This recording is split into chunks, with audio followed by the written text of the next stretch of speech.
Hello everyone, and welcome back to Midnight Horror. I know many of you use these videos to fall asleep, so before you drift off, I'd love it if you could leave a comment letting me know where you're listening from around the world. Also, don't forget to like and subscribe if you're enjoying the video. Story 1. I was working late, as usual, sitting in my cubicle with the dull hum of the fluorescent lights above me. The office was empty, the only sounds being the tapping of my keyboard and the occasional clink of a coffee mug. I was used to the late nights, the long stretches of solitude, and the quiet isolation that came with the graveyard shift. But that night, something was different. I glanced up from my screen, my eyes weary from the hours of staring at spreadsheets and emails. The dim glow of the city lights outside illuminated the buildings across the street, casting long shadows on the pavement. I wasn't expecting anyone to be out there. After all, it was nearly 2 a.m. Most people were home by now. But then, I noticed something unusual. A figure standing on the rooftop of the building across the street. At first, I thought it was a trick of the light, a shadow playing with my tired eyes. But no, there was definitely someone there. He was standing still, facing toward my office, perfectly still, almost like he was waiting for something. I leaned forward in my chair, squinting to get a better look. It was hard to make out any details, but his posture was unnerving. He wasn't moving at all, and I couldn't shake the feeling that he was staring directly at me. I felt a chill creep up my spine, but I told myself it was just my imagination running wild. People did strange things in cities, and maybe this was just someone with a quirky hobby. But then, I saw it. He raised something to his eyes, binoculars. I froze. The feeling of being watched crashed down on me, more real now than ever. He was looking directly at me, or at least I thought he was. My breath caught in my throat. I tried to dismiss it, telling myself it was just a coincidence, but the longer I stared, the more it felt like he was observing me. My heart began to race, and my fingers hovered over my keyboard as if they were too afraid to move. The man didn't move, not even an inch. His eyes were locked on me, and I felt his gaze piercing through the dark, across the street, and into my office. I shifted uncomfortably in my chair, trying to break the tension in the air. I told myself that I was being paranoid, that this was just a person doing something harmless. But the feeling of being scrutinized, of having someone silently watch my every move, made it impossible to focus on anything else. I glanced at my phone, trying to distract myself. But the man didn't disappear from my thoughts. His presence remained like an unsettling weight pressing on my chest. I turned back to the window, unable to help myself, and saw that he hadn't moved an inch. The binoculars were still trained on me. It was as if he was waiting for me to do something, to make a mistake. I couldn't explain it, but my gut told me that this was no random encounter. I wasn't just another person in the city to him.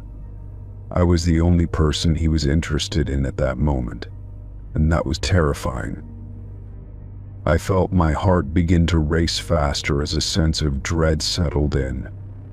The office was silent, but the weight of that silence felt oppressive, like the air had thickened. I glanced around, making sure I was alone. The empty cubicles and dark hallways offered no comfort. I was completely alone in the building, just me and this strange person across the street. I considered calling security but hesitated. What would I even say? There's someone watching me. How ridiculous would that sound? I leaned forward, trying to get a better look, but the binoculars were positioned precisely to keep me in their sight.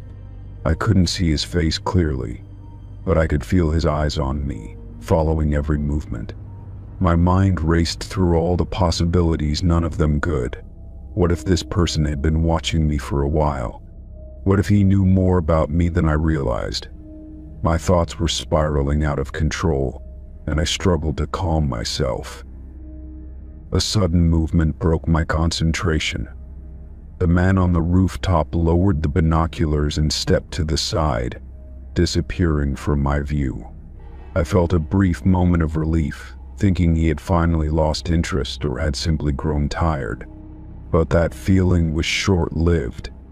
Moments later, I saw him reappear at the corner of the rooftop, now holding something else, an object that glinted in the light.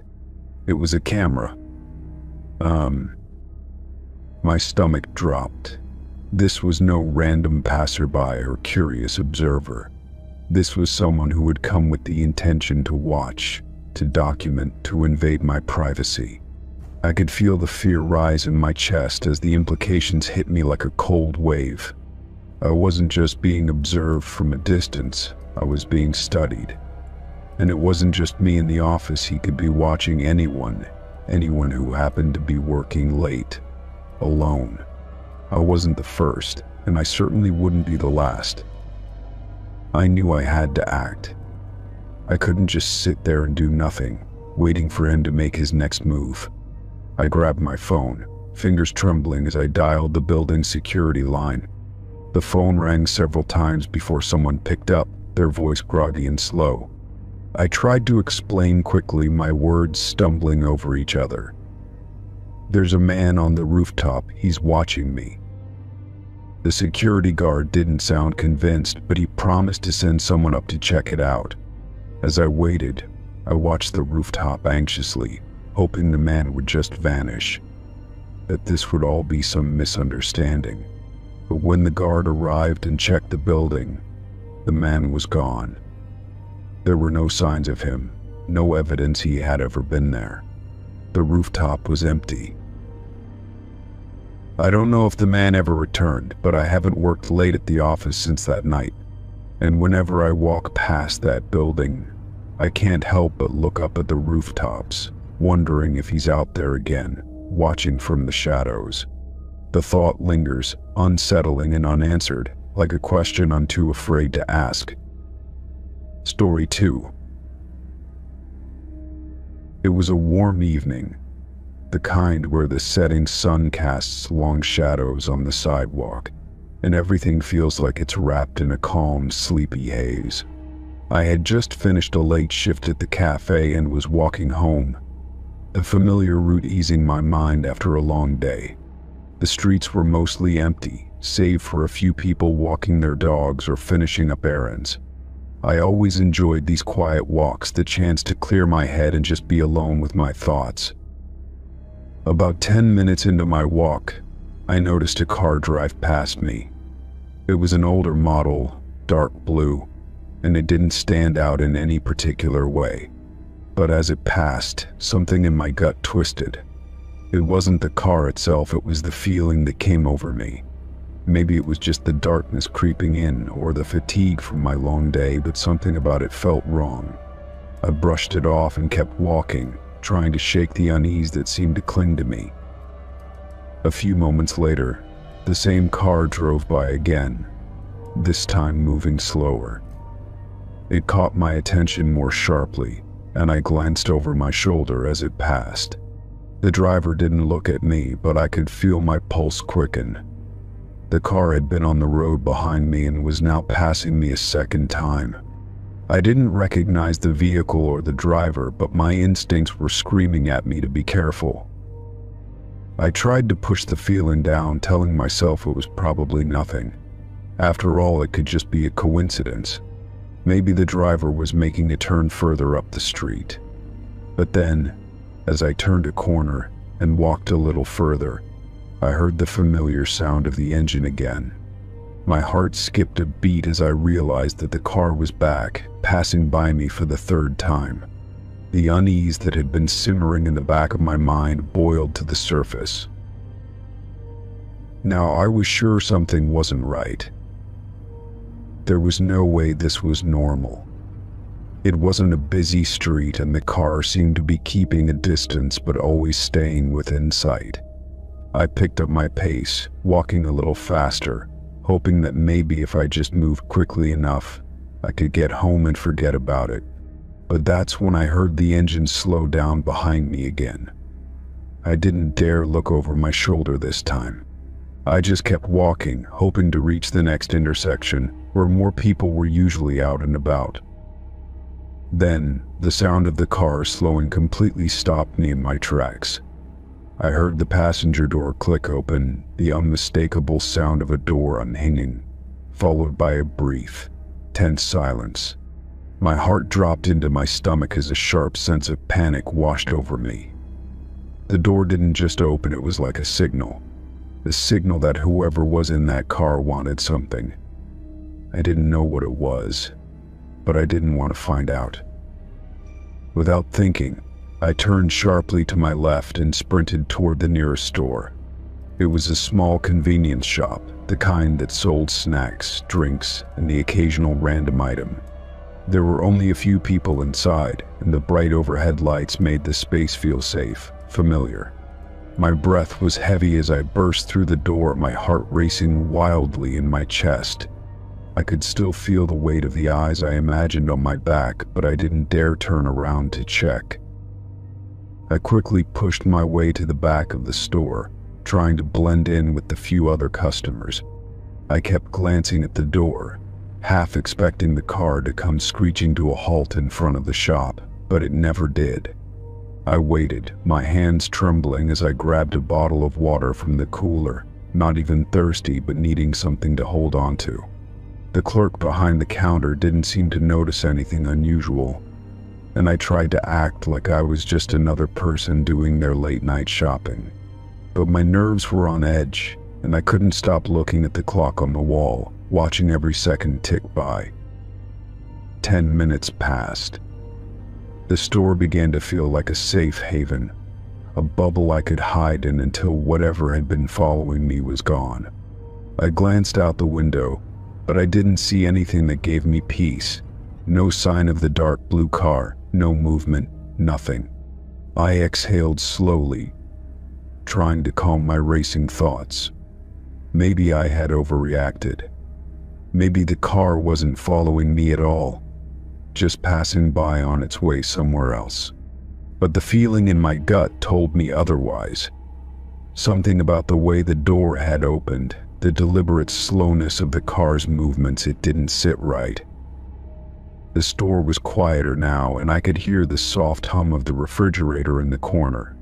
I decided I'd wait a little longer. After all, there was no harm in being cautious, especially when your instincts were telling you something was off.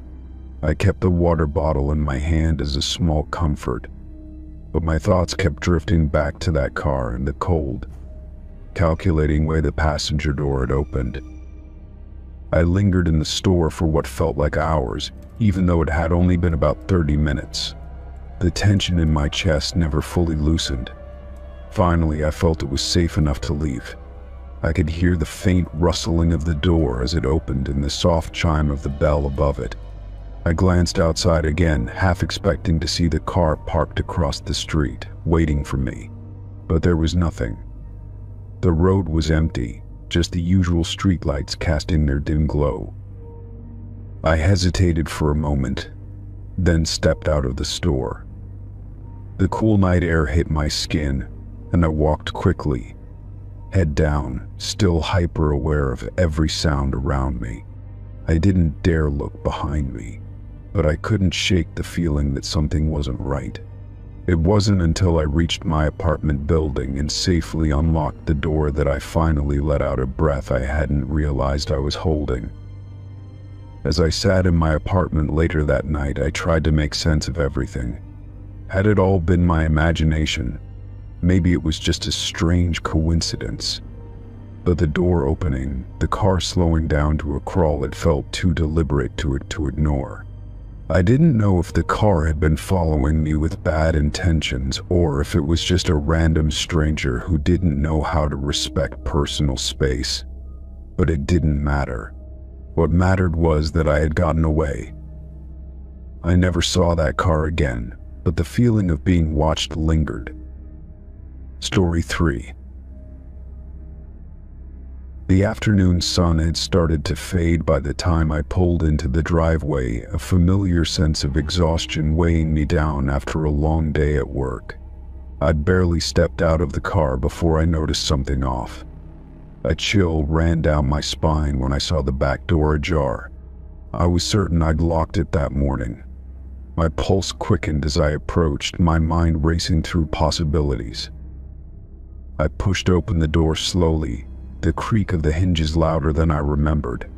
The house was eerily quiet, the silence almost suffocating. As I stepped inside, I immediately noticed something even stranger: muddy footprints, large and unmistakable, leading from the back door toward the hallway. My stomach lurched. I lived alone, there was no one else in the house, and I hadn't heard any knocks or doors opening. Who had been inside? Fine. I froze, not sure whether to go in or turn back. My mind raced through all the scenarios, none of them reassuring. Was it a break-in? Did someone break in, only to leave again when they heard me pull into the driveway? Or worse, was someone still in the house? I quickly ran through the mental checklist. I'd locked the door, checked the windows. Everything had been secure. But now the door was open, and those muddy footprints who had walked through my home. I walked cautiously, following the footprints with trepidation, each step echoing in the stillness of the house. They were unmistakable, wet, muddy, as if someone had trudged through a swamp or a rain-soaked field, tracking dirt through my home. The trail led directly to my bedroom door.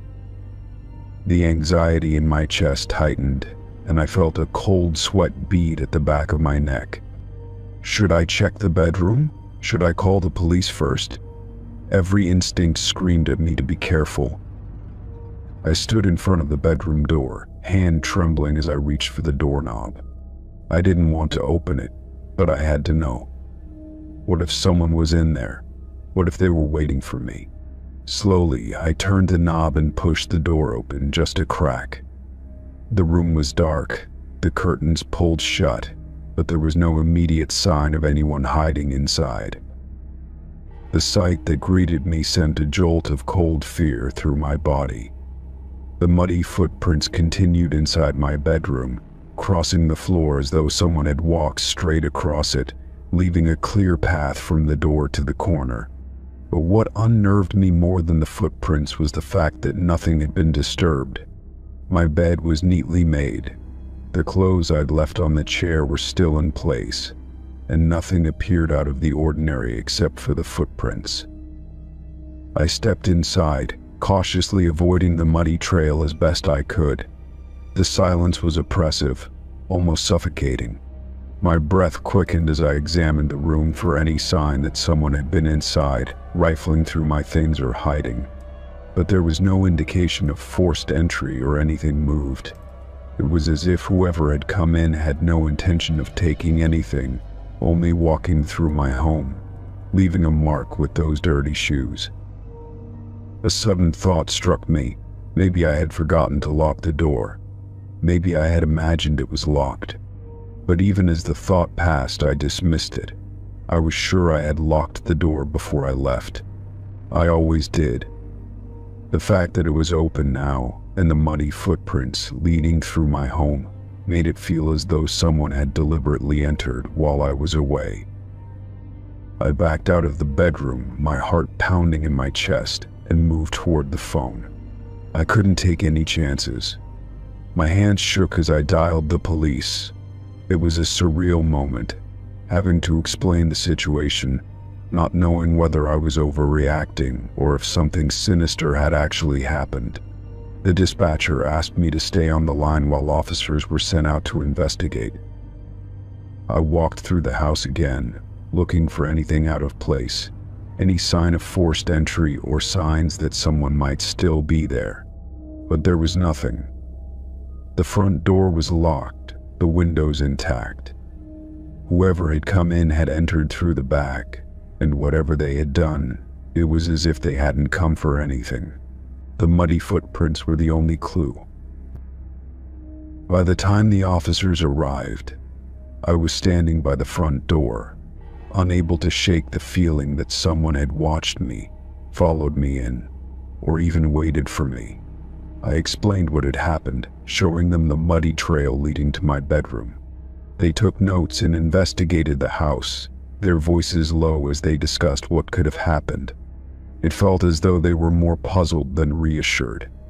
One officer asked if I had any idea who might have entered, but I couldn't think of anyone. I lived a quiet life, with no enemies or anyone who would have a reason to do this.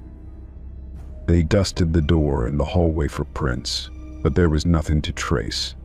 The muddy footprints seemed to vanish when they hit the carpet, as though they had never existed.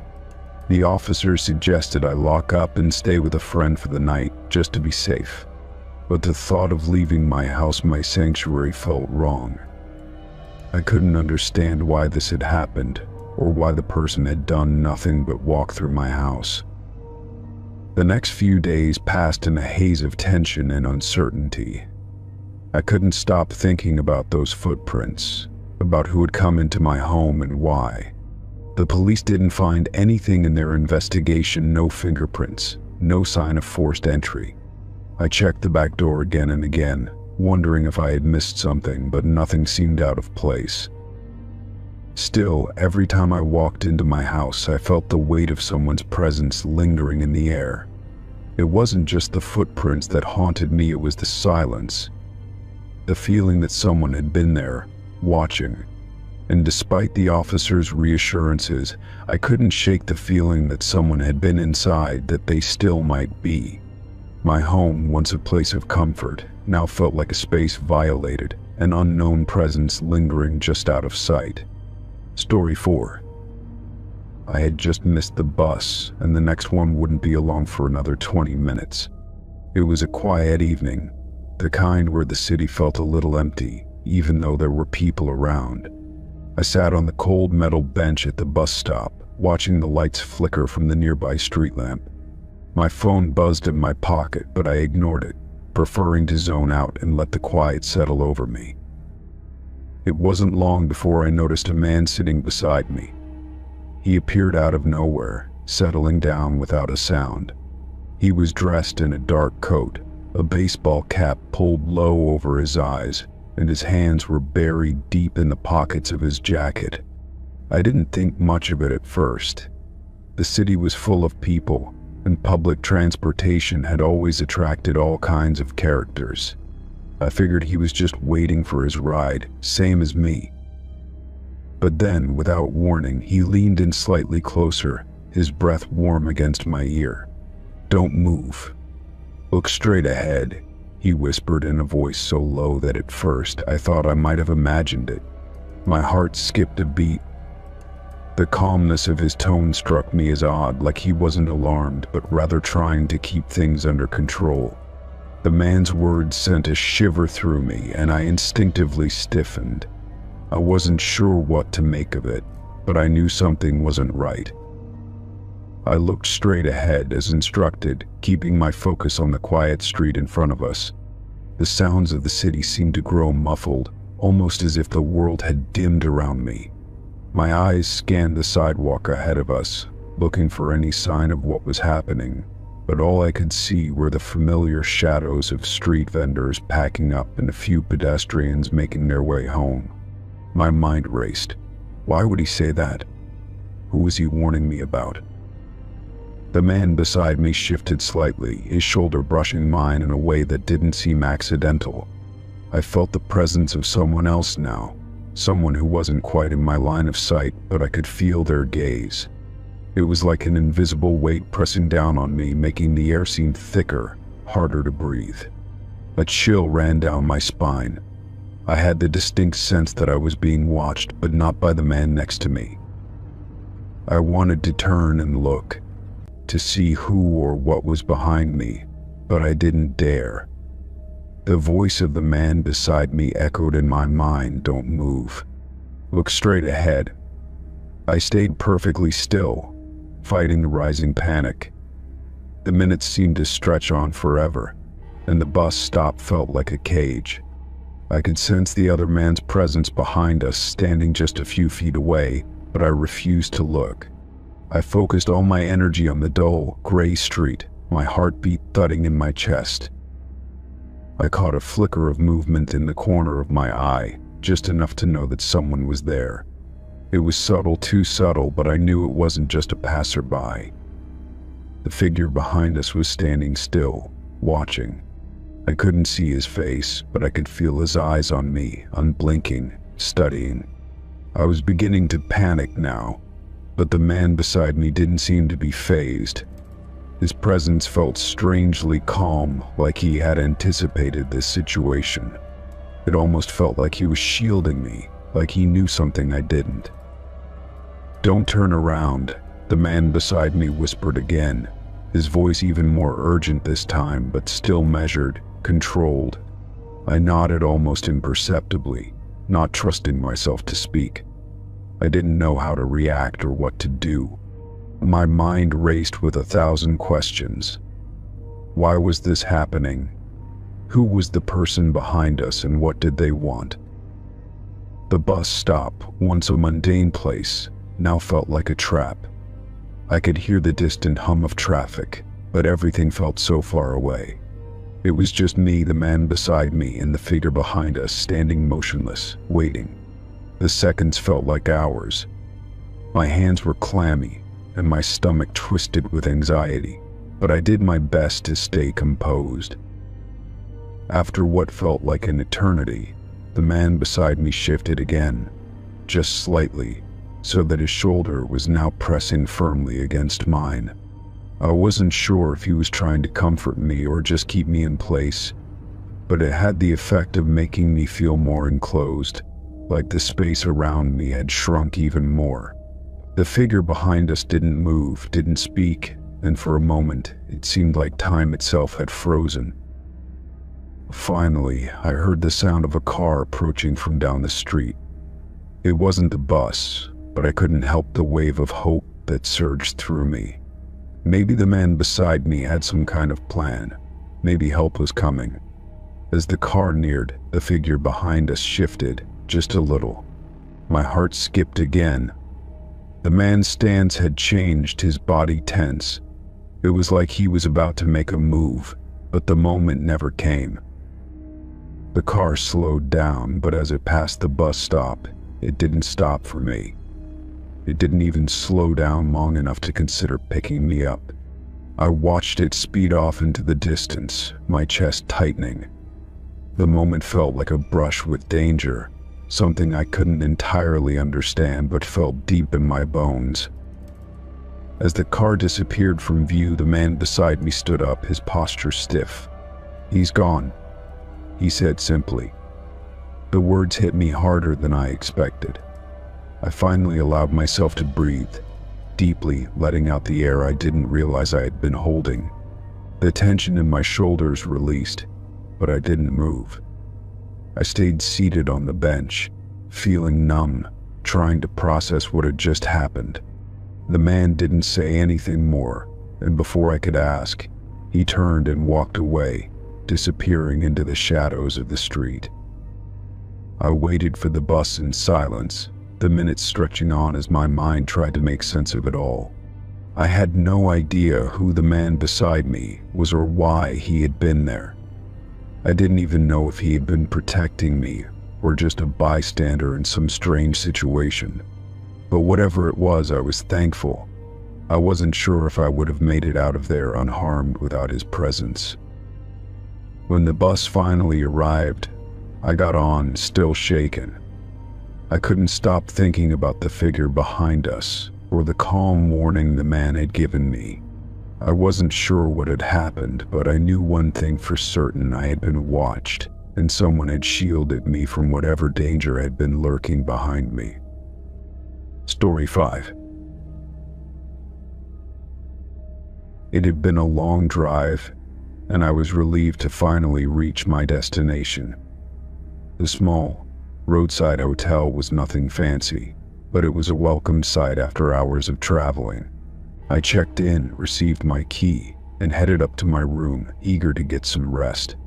The hallway was dimly lit, the carpet worn from years of use, and the faint hum of the air conditioning filled the silence as I entered my room. The room itself was clean enough, though the decor was a little outdated. The bed looked inviting, and I wasted no time tossing my bag onto it before heading to the bathroom to freshen up. As I stood in front of the mirror, I couldn't shake the feeling that something was off. It wasn't anything specific, just an odd sense of unease that lingered in the back of my mind. After washing up, I decided to take a moment to relax before turning in for the night. I sat at the small desk by the window, scrolling through my phone and catching up on messages. The soft hum of the air conditioning was the only sound in the room, and for a brief moment I felt completely alone. That was when the phone on the bedside table rang, shattering the silence. I jumped at the sound, my heart skipping a beat. Who would be calling? I hadn't given anyone the room number, and the phone didn't usually ring at hotels unless it was the front desk or someone important. Hesitant, I reached for the receiver and answered, trying to hide the unease creeping up on me. "Hello?" I said, my voice a little shakier than I intended. A deep, gravelly voice responded almost immediately, "You need to leave. Now. You're in danger." I froze, the blood draining from my face. My hand gripped the phone tighter, and I leaned forward, trying to make sense of the words I had just heard. "Who is this?" I asked, my voice unsteady. The voice was calm, almost too calm, as it continued, "It's not safe here. They're watching you. You need to leave the hotel before it's too late." I felt a chill run down my spine, the room suddenly feeling much colder than before. The silence that followed felt suffocating, and for a moment, I wondered if I was just imagining it. Was this a prank? A wrong number?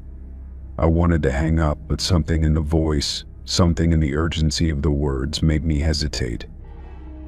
"Who's watching me?" I asked, my voice barely above a whisper. I looked around the room, as if someone might be hiding in the shadows. There was a long pause on the other end, and then the voice spoke again, lower this time. "I can't say. Just get out of there, now." Before I could respond, the line went dead. I sat there, staring at the phone in my hand, my mind racing. I wasn't sure what to believe. It could have been anyone, someone messing with me, a hoax, or maybe a misunderstanding. But the warning felt real, too real to ignore. I glanced around the room again, trying to shake the growing sense of dread that had settled in my chest. Trying to calm myself, I stood up and walked to the window, looking out at the darkened parking lot. Everything seemed quiet, nothing unusual. The hotel was tucked away in a quiet part of town, and there wasn't much activity around. Still, I couldn't shake the feeling that someone was watching me, waiting for something. I picked up the phone again, hoping to call the front desk and ask if anyone had called the room. Maybe they could explain it, clear up the confusion. My hand trembled as I dialed the number, my thoughts racing. The phone rang a few times before someone finally picked up. "Front desk," a woman's voice answered, sounding tired. "Hi," I said, trying to keep my voice steady. "I just got a call from this room phone. It was someone warning me that I'm in danger. Did anyone from the front desk call?" There was a brief silence on the other end, followed by a polite but firm response. "No, ma'am. No one from the desk has called you. I'm not sure what you're talking about." I felt my stomach drop, the blood rushing from my face. "Are you sure? Someone just called a few minutes ago, telling me to leave the hotel immediately. It was a man, and he said I'm in danger." The woman's voice was unchanging. "I'm sorry, but no one from the front desk made that call. We don't have any reports of any issues with the rooms tonight. Maybe it was a wrong number." A wrong number? It didn't feel like a wrong number. The urgency in the voice had been too real. "Are you sure? I'm alone here, and I'm a little worried." There was a soft sigh on the other end of the line. I understand, but no one has called your room. If you're feeling unsafe, I recommend you come down to the front desk and we can make arrangements for you. But no one has contacted you from here." I couldn't believe what I was hearing. The woman sounded perfectly calm, but her indifference only made the situation feel even more surreal. How could no one from the front desk have made the call? I had just heard that voice clear as day, telling me to leave. Something was wrong, and the more I thought about it, the more I realized I couldn't trust anyone at this hotel. I hung up, my mind spinning. I stood there for a few moments weighing my options.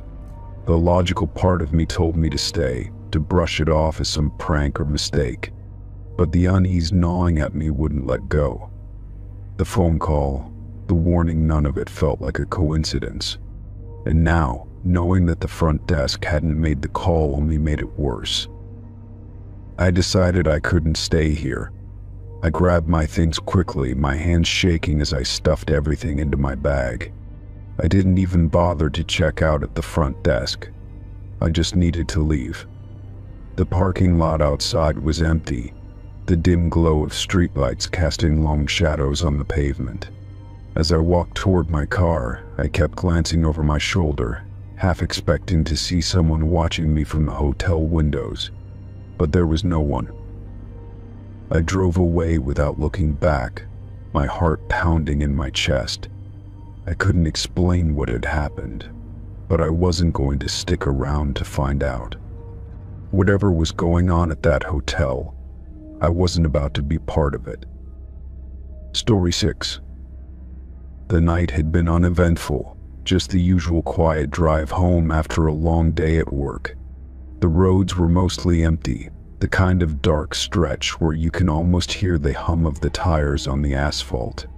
As I drove, I noticed something odd in my rearview mirror, another car behind me, its headlights off. At first, I thought it might be just another driver trying to conserve their battery or keep a low profile, but the feeling of unease quickly grew. I tried to shake it off, focusing on the road ahead. It wasn't unusual to see someone else out at this hour, but something about the lack of headlights felt wrong. I glanced back again. The car was still there, its outline faint but unmistakable. It was keeping a steady distance, never too far behind but never getting too close either. A sense of discomfort settled in my chest, and I accelerated slightly, hoping to outpace whatever this was.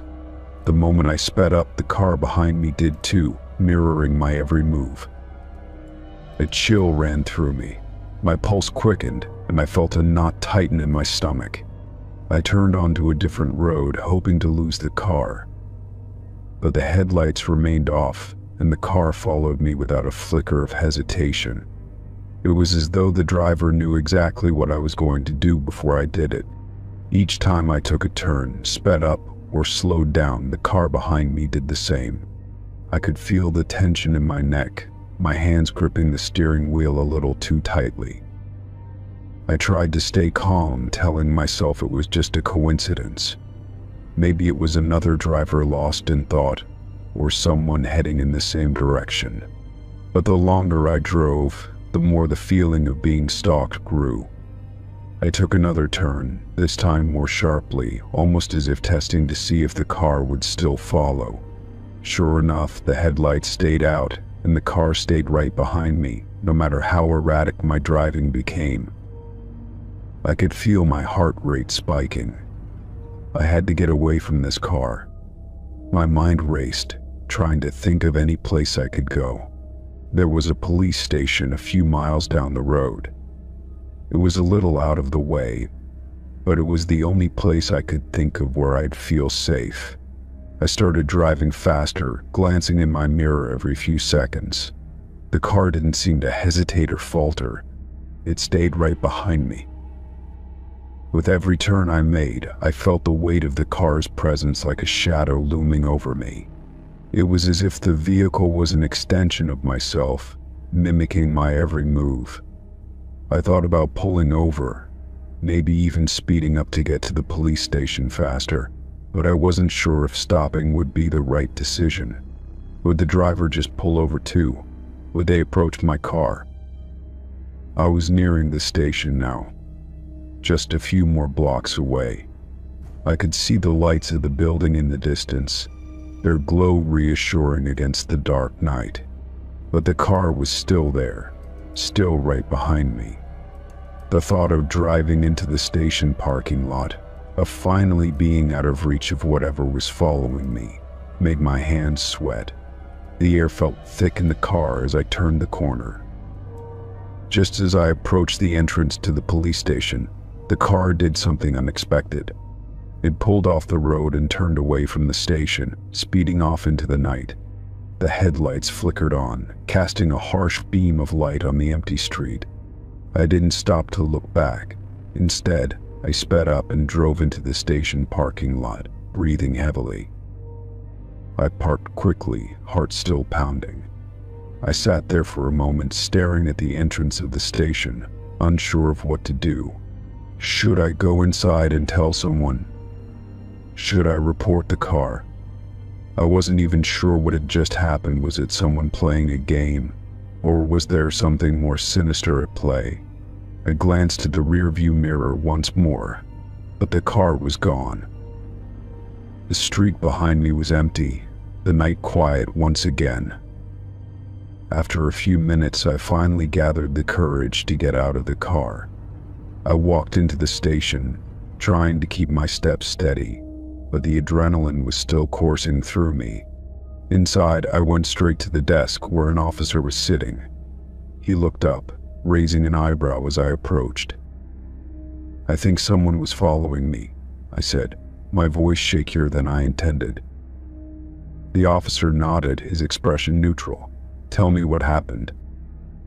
I explained everything, the feeling of being followed, how the car stayed behind me no matter where I went, how it had only driven off when I neared the station. As I spoke, I could feel the tension begin to drain out of my body, replaced by a strange mixture of relief and confusion. The officer listened intently, but his expression didn't change much. "Was there anything else unusual about the car?" he asked after a moment.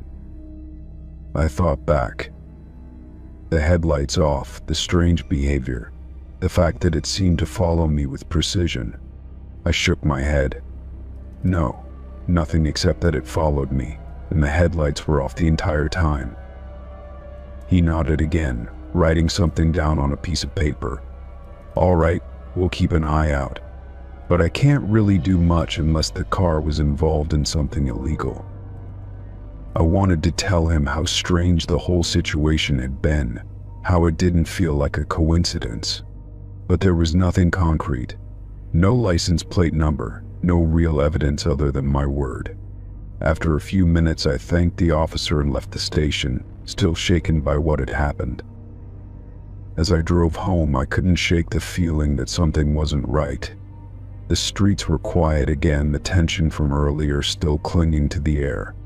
My mind kept going back to the car, to the way it had followed me without hesitation, as if the driver knew exactly where I was going and when I would turn. I couldn't explain it, but I knew one thing for sure: it wasn't a coincidence. I didn't sleep well that night, the image of that dark car lingering in my mind. Even now, I can't help but wonder who it was and what they wanted. Was it just a random person, or was there something more to the whole situation? The question still hangs over me, unanswered, as I continue to drive through the streets at night, always checking my rearview mirror, just in case. Story 7. The house was eerily quiet, save for the soft hum of the refrigerator in the kitchen. The parents had left about an hour ago, and I was settling in to babysit for the evening. The children, a boy and girl, were upstairs, tucked into bed after a long day of play. I'd set up a movie in the living room, hoping to relax while keeping an eye on the kids, but my mind kept wandering back to the quiet of the house. It was too still, too empty. As I sat on the couch, scrolling through my phone, I noticed a faint sound coming from the hallway. It was so soft at first, I thought it might be the wind outside, or perhaps one of the kids shifting in their sleep. But then it came again, this time clearer. A tap, followed by a scrape, as if something was being dragged slowly along the floor. I froze, my heart starting to pound in my chest. I glanced toward the hallway. It was too dark to see anything clearly, but I could have sworn I heard the soft shuffle of footsteps. I stood up, cautiously walking toward the hallway. The air felt thicker here, colder. I peered around the corner, my eyes scanning the dark space. Nothing, just the stillness of the house.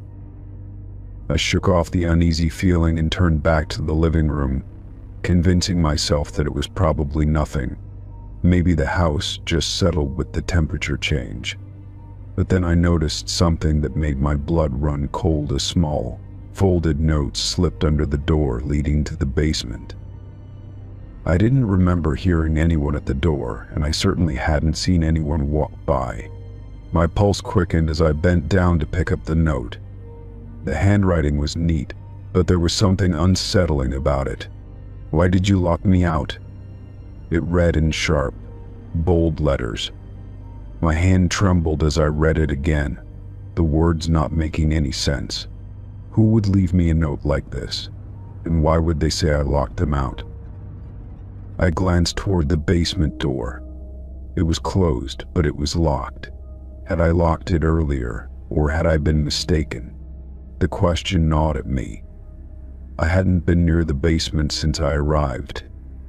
The kids had already gone to bed, and I hadn't heard anything from downstairs. Still, I couldn't shake the feeling that something was wrong. I stood there for a moment, staring at the door. My mind raced through possibilities. Maybe one of the kids had written it as a prank, or maybe it was a trick from the parents to see how I would handle a spooky situation. But none of these explanations felt right. There was something about the tone of the note, the way it seemed to challenge me, that made it feel real. Too real. I walked back into the living room, holding the note in my hand. The kids were asleep upstairs, and I needed to keep them safe. I considered calling the parents to let them know what had happened, but something told me not to. I didn't want to alarm them without cause, and part of me feared that I would sound ridiculous after all. It was just a note, right? There was no real threat, nothing to worry about. I tried to convince myself it was nothing, but deep down I knew something wasn't right. I placed the note on the coffee table and sat down, trying to calm my racing thoughts. I needed to stay vigilant, but I couldn't stop thinking about the basement door. It felt like it was calling to me, like there was something waiting on the other side. I stood up again, my feet dragging as I walked back to the door. It was still locked. I reached for the handle, hesitating for just a moment before I turned it. The door creaked open slightly, and I peered into the darkness beyond. The basement steps were hidden in shadows, and I couldn't see the bottom. A faint, musty smell wafted up, but nothing else seemed out of place. I stepped back, feeling a surge of anxiety. Something was wrong. But what? I turned around and walked back into the living room, feeling a shiver run down my spine. I stared at the note again, trying to make sense of it. The words, "Why did you lock me out?" kept echoing in my mind. Then, just as I was about to sit down again, I heard a soft tapping sound coming from the direction of the basement door. It was faint at first, but it grew louder, like someone gently knocking, one tap at a time. I held my breath, listening, unable to move. My heart began to race again. I forced myself to stand, my legs shaky as I approached the door once more. This time I didn't open it. Instead, I stood on the other side, listening. The tapping had stopped, but something else was there now, a faint scratching sound, like fingernails gently dragging across the wood. I backed away slowly, my mind spinning with fear. I had to get the kids. I had to protect them. I hurried upstairs to their rooms, making sure they were still fast asleep. I pulled the covers over them tightly, trying to calm myself as I stood there, watching them for a moment. The calmness of their sleeping faces did little to ease the dread building in my chest. When I returned downstairs, the air in the house seemed heavier, more oppressive. The basement door was closed again, but I couldn't shake the feeling that something was behind it, something that didn't belong. I debated whether to leave the house, but the kids were upstairs, and I couldn't leave them. I had to keep them safe. I tried calling the parents, but the line went straight to voicemail. I cursed under my breath, feeling completely helpless. I was alone in this big, dark house, and I had no idea what to do next. My mind raced, and I found myself glancing back at the basement door once more. But this time, I noticed something new. There was a faint smear on the floor near the bottom of the door, as if someone had dragged something across the carpet. The smear was fresh, still visible. Suddenly, the hairs on the back of my neck stood up. The door to the basement was no longer just a door. It felt like it was a gateway to something far darker, far more sinister than I could ever have imagined. I took one last look at the note on the table. It felt like a warning, a sign that I wasn't alone in this house anymore. I stood there, frozen, my hand gripping the doorframe as I waited for whatever would come next. Story 8. It was still early when I arrived at the gym, the faint glow of dawn peeking through the windows. I liked coming at this hour before the crowds filled the place, when I could get in a solid workout without distractions. The gym was quiet, just the hum of machines and the occasional clink of weights breaking the silence. I set my things down by the bench press and began my warm-up, the cool air of the room mixing with the warmth of my body as I stretched. As I moved to the treadmill to start my run, I noticed him. He was standing by the water fountain near the entrance, just staring at his phone. At first, I didn't think much of it.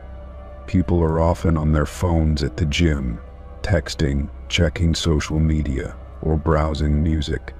I plugged in my earbuds and began my warm-up jog, but something about the man caught my attention. There was something off about his posture, the way he kept glancing at me between the screen and the floor. I picked up the pace, trying to focus on my run. The rhythmic sound of my feet hitting the treadmill was the only thing I could hear in my headphones, but every now and then, I'd glance up at the man. It wasn't obvious, but he was still standing there, his eyes flicking to me and then quickly away. His hand was holding the phone low, angled toward the ground, but I could tell he was filming me. Every time I made eye contact with him, he'd look down, pretending to tie his shoes or adjust his gym bag. At first, I chalked it up to paranoia. Maybe he was just distracted, or maybe I was overthinking it. But as the minutes passed, my unease grew.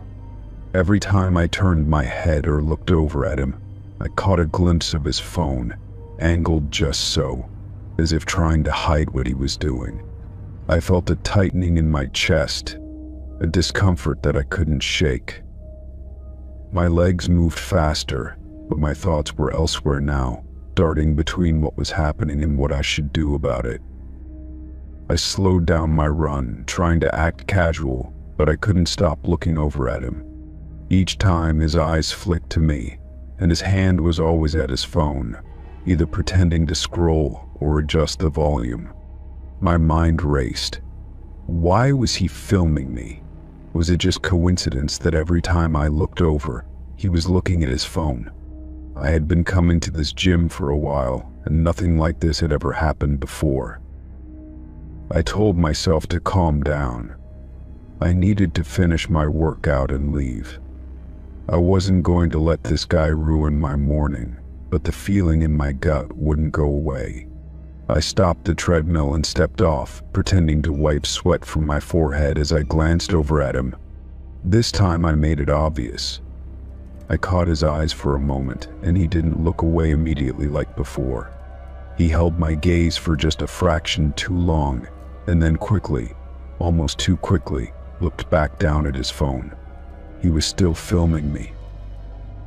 I grabbed my water bottle and walked toward the weights area, but I didn't turn my back to him. I could feel him following me with his gaze, like a shadow that wouldn't let go. I felt exposed, vulnerable in a way I hadn't before. The gym, usually a place of focus and motivation, had become a stage, and I was the object of some creepy performance. I tried to focus on my set, but every lift, every movement felt off. The weight in my hands was heavier than usual, not because it was physically hard, but because the fear in the pit of my stomach made it hard to concentrate. I couldn't stop glancing over at him. He had moved from the fountain to the stretch mats, but he was still watching me, his phone angled in my direction. The pretension of tying his shoes was gone, replaced by him leaning against a wall, looking down, but I could still see the phone in his hand. The knot in my stomach tightened. I knew I had to confront him, to do something before things went any further. I didn't want to make a scene, but this was crossing a line. I put the weights back on the rack and walked toward the front of the gym, keeping my eyes trained on him the whole time. He was still there, now sitting on one of the benches near the mats, his phone still angled just so, the screen reflecting faintly in the overhead light. When I reached the door to the office, I quickly stopped the gym attendant and leaned in. "Excuse me," I said, my voice low. "There's a man in here filming me, and I don't think it's for any good reason." The attendant looked at me, his face a mix of confusion and disbelief. I pointed toward the man who was now standing up, his phone tucked into his pocket as if he had been doing nothing wrong. "I don't want to make a big deal about it," I added, feeling my cheeks heat with embarrassment. "But I think it's important you know. I feel really uncomfortable." The attendant nodded, his expression shifting from confusion to concern. He left the counter and headed toward the man, who was already making his way toward the exit. I waited for a moment, watching the interaction from across the gym. The man's body language was defensive, his shoulders stiff, but the attendant didn't back down. After a brief exchange, the man walked out of the gym, his head down. I waited until he was completely out of sight before exhaling a breath I didn't realize I had been holding. The adrenaline that had been coursing through my body slowly began to subside, leaving behind a dull tremor. I didn't know if I had handled the situation perfectly, but I did what I could to make sure I wasn't going to be filmed again. The rest of my workout felt strange, like I was still being watched, but I was able to finish it, albeit with a lingering unease. As I gathered my things to leave, I made a mental note to be more aware of my surroundings. The gym wasn't just a place for fitness, it was a place where people could take advantage of others too. I wasn't going to let this incident stop me from coming back, but I knew now that I'd always be a little more cautious. Something had shifted. And while I was glad the situation had been resolved, I couldn't shake the feeling that it had been too close, too easy for someone to invade my space without consequence. Story 9. I stepped through the front door, the familiar creak of the wood beneath my feet grounding me after a long day. The evening air was cool, and I was looking forward to a quiet night in. The lights were off, and the house felt unusually still. As I dropped my keys into the bowl by the door, something felt wrong. There was a nagging sensation in the back of my mind, something off-kilter about the atmosphere. I shrugged it off, chalking it up to fatigue, and walked into the kitchen. But as soon as I entered, I froze. The drawers were all open, every single one. I blinked, unsure if I was seeing things. It didn't make sense. I was certain I had closed them this morning, The silverware drawer, the utensil drawer, the one with the dish towels all gaping wide, their contents spilling out. My stomach twisted with unease. I stepped further inside, my pulse quickening as I scanned the room. The first thing that caught my eye was the empty knife block on the counter. My knives, my sharpest ones, were gone. I felt a chill wash over me, my heart hammering in my chest. It was as though someone had been in here, rifling through my things, taking only the knives. It didn't make sense. Why would someone come into my house and leave everything else untouched? There were no signs of forced entry, no broken windows or tampered locks. The door had been locked from the inside when I arrived. I immediately checked the back door, my mind racing. Maybe I had forgotten to lock it this morning. But no, it was securely bolted, just like it always was. I checked the windows, tugging on each to make sure they were closed. Everything was in place, nothing disturbed. It was like whoever had been here knew exactly how to get in and out without leaving a trace. But why take the knives? I took a deep breath, trying to calm my racing thoughts. My first instinct was to call the police, but something told me that they wouldn't be able to help. What could they even investigate? No forced entry, no fingerprints, and nothing was taken except the knives. It was as if the person had a specific purpose in mind. I sat down at the kitchen table, staring at the open drawers. A part of me wanted to panic, but I refused to let the fear take control. I needed to think clearly, to figure out what was happening. My fingers nervously tapped on the wood of the table as I tried to piece together what little I knew. I hadn't heard anything unusual when I was out, no strange sounds, no knocks at the door, nothing. It was as though the person had been waiting for the perfect moment to strike. I decided to search the rest of the house, my eyes darting nervously as I moved from room to room. Each one was as I left it. The living room was quiet, nothing out of place. My bedroom door was shut, just like I had left it, and nothing seemed disturbed inside. It was only the kitchen that had been targeted. Whoever had been in here had taken something very specific and left everything else untouched. I walked back to the kitchen, my mind a whirlwind of confusion. The knives, the drawers, they didn't fit into any pattern I could understand.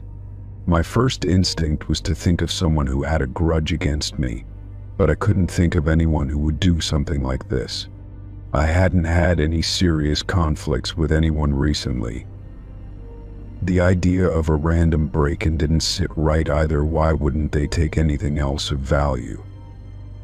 I checked the clock. It was getting late. I needed to figure out what to do next. I considered calling a friend, but I didn't want to worry them over something that didn't make sense. Still, I couldn't shake the feeling that I was being watched. That nagging feeling had returned, stronger now. I moved around the house cautiously, even locking the doors again as I did. The silence of the night only seemed to amplify the unease creeping along my skin. I went back to the kitchen, staring at the drawers once more. I noticed a small detail that I hadn't before: a faint smear on the counter, just beside the knife block. It was barely visible, but it was there. It looked like a fingerprint, but it was too faint to be sure. My heart skipped a beat. If someone had been in here, they would have touched everything. But why was there only one mark? It seemed almost deliberate, like they hadn't wanted to leave evidence behind, but had missed this one spot. I wiped it away with a towel, trying to ignore the sense of dread building in my chest. My eyes kept drifting back to the open drawers, the empty knife block. The feeling that something was horribly wrong was growing stronger by the second. I wanted to believe I was just overreacting, that I was imagining things. But every time I looked at the empty space where my knives used to be, I couldn't shake the thought. Someone had been in here, and they had taken them for a reason. The phone rang, breaking my train of thought. I nearly jumped out of my skin as I grabbed the receiver. Hello? Oh. There was a pause on the other end, and then a voice I didn't recognize spoke, low and calm. You're not alone. Ah. My heart froze. My mind raced, trying to process the words. Who was this? How did they know where I was? Before I could respond, the line went dead. I held the phone to my ear for a few moments, staring at the receiver in disbelief. My breath came in shallow gasps. The blood in my veins ran cold. There was no way anyone knew what had happened in my house, no way anyone could have known about the knives. I rushed to the windows, pulling the curtains back to scan the street below. Everything appeared normal, but the feeling of being watched had never left. The hairs on the back of my neck stood on end. I couldn't stay here. I needed to get out, to find somewhere safe. But as I grabbed my coat and moved toward the door, I stopped, my hand on the doorknob. The silence of the house was overwhelming, the stillness almost suffocating. My eyes flicked to the kitchen once more, and I knew then that I wouldn't be able to find peace until I figured out who had been in my house and why, until I knew why they had taken my knives and what they intended to do with them. Story 10. The room was cozy, just the way I liked it for a short getaway. I had booked an Airbnb for the weekend, hoping for a peaceful retreat to unwind after a hectic week. The space was well decorated with soft, inviting colors, and the bed looked like a perfect spot to relax. I felt lucky to have found such a charming little apartment at an affordable price in a neighborhood I had never visited before. After a long drive to get there, I was eager to settle in and start my stay. I unloaded my bags, grabbed a quick shower, and then flopped onto the bed, letting the warmth of the blankets envelop me. The room was small but had everything I needed: a dresser, a comfy chair, and a window that let in a soft stream of light. As I lay there, I noticed the smoke detector on the ceiling, its white circular face just a bit too perfectly aligned with the rest of the room. It was one of those small details you might overlook, but something about it caught my attention. I tried to shake off the feeling, telling myself it was just my mind playing tricks after a long drive, but the smoke detector stayed in my line of sight. I sat up and stared at it, a thought nagging at the back of my mind. There was something about it that seemed off. Not that it was an unusual thing to have in a room, but the way it sat there perfectly centered, as if waiting made me uneasy. As if on instinct, I decided to take a closer look. I stood on the bed, careful not to disturb the sheets too much, and reached up to touch the smoke detector. As my fingers brushed against the surface, I felt a small bump on the side just below the edge. At first, I thought it might be some kind of design flaw, but when I poked at it gently, I realized it didn't move the way it should have. My heart began to race as I twisted the detector in place, and the back panel suddenly gave way, revealing something I definitely hadn't expected: a tiny black lens. My mind instantly went to one terrifying thought: a hidden camera. There, lodged inside the smoke detector, was a small but perfectly positioned lens that looked like it was aimed directly at the bed. I stood frozen for a moment, not quite sure if what I was seeing was real. I felt a sickening wave of disbelief wash over me, followed by a flood of adrenaline. I quickly closed the smoke detector back into place, my hands shaking as I tried to process what I had just discovered. How long had the camera been there? Was I being watched right now? I could feel my breath quicken as a sense of panic started to rise. This wasn't just an invasion of privacy, it was a violation. I had no idea how long the camera had been there or who had been watching. Still in a daze, I rushed to my phone and opened the Airbnb app. My fingers were slick with sweat as I typed a message to the host, asking if there was anything unusual about the smoke detector. I didn't know how else to ask without sounding suspicious, but I had to get some answers. The seconds dragged on as I waited for a response, the reality of the situation settling in around me. I tried to distract myself by pacing around the room, but my thoughts were swirling, bouncing between anger and fear. Eventually, I sat back down on the bed, checking the time on my phone again. It had been a few minutes without a reply. I felt an overwhelming need to make sure I wasn't overreacting, so I decided to check the reviews for the Airbnb again. I hadn't really paid much attention to them when I first booked the place. It had decent ratings and a handful of positive comments. Maybe I should have paid closer attention.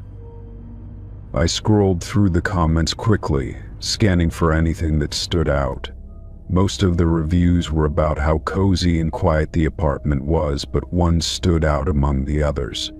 It was from a guest who had stayed a few months before me. Great stay, except I found a camera hidden in the smoke detector. Hope no one else has the same experience, the review read, followed by a sad face emoji. My stomach dropped. That was exactly what I had found. My eyes darted to the next review, and there it was again. Another guest had written, "I feel really uncomfortable." There was a camera in the smoke detector. I read through several more reviews, each one confirming the same disturbing detail. Other guests had discovered the hidden camera, too. Some had mentioned notifying the host, while others had simply left without saying anything. The reviews went back a few months, which meant that this had been happening for a while. I felt sick to my stomach as I realized I wasn't the first person this had happened to. I immediately called Airbnb's customer service, my voice unsteady as I explained what I had found. They assured me that they took these types of incidents very seriously, but all I could focus on was the fact that someone had been watching me, someone who knew exactly what they were doing. The person who had placed the camera had clearly been monitoring guests for some time, and I felt disgusted by the thought. The customer service representative promised that they would investigate the issue and get back to me, but that didn't bring me much comfort. What if the host had been doing this for years? How many other guests had been unknowingly filmed? I spent the rest of the night in a daze, trying to distract myself with the TV, but my mind kept drifting back to the lens hidden in the ceiling. The next day, I packed up my things and checked out, still feeling unsettled by the whole situation. I couldn't stay there any longer. As I walked out of the apartment, I kept glancing over my shoulder, as if expecting someone to jump out from the shadows. The whole place had a dark, oppressive feel now, and I wanted nothing more than to put miles between myself and that hidden camera. In the days that followed, I kept thinking about the reviews. Why hadn't the host been caught sooner? Why hadn't Airbnb done more to investigate? The more I thought about it, the angrier I became. Someone had intentionally violated my privacy and countless others by placing a camera in a place no one would think to look. It made me wonder just how often these types of things happened, hidden in plain sight. I couldn't shake the feeling that I had narrowly escaped a much darker situation. The whole experience left me shaken and more cautious about where I stayed next time. Trust had been broken in a way I couldn't imagine before. And the worst part was that I had no idea how many others had been watched just like me. Story 11.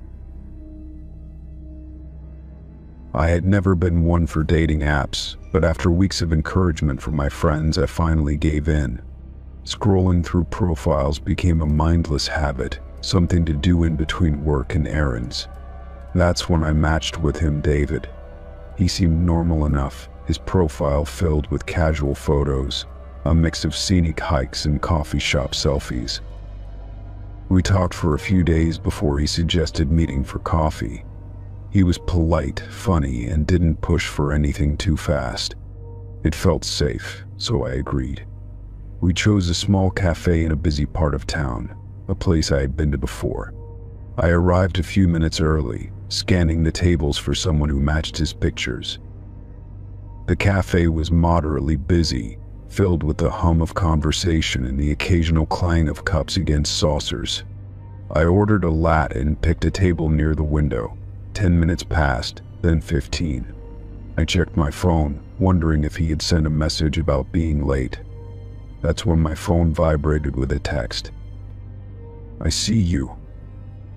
My stomach twisted. I looked around, scanning the cafe for anyone watching me. No one stood out.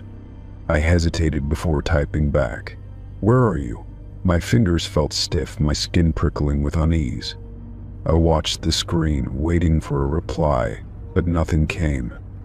The seconds stretched out, my heart pounding in my chest. I forced myself to stay calm, reasoning that it was probably just a joke.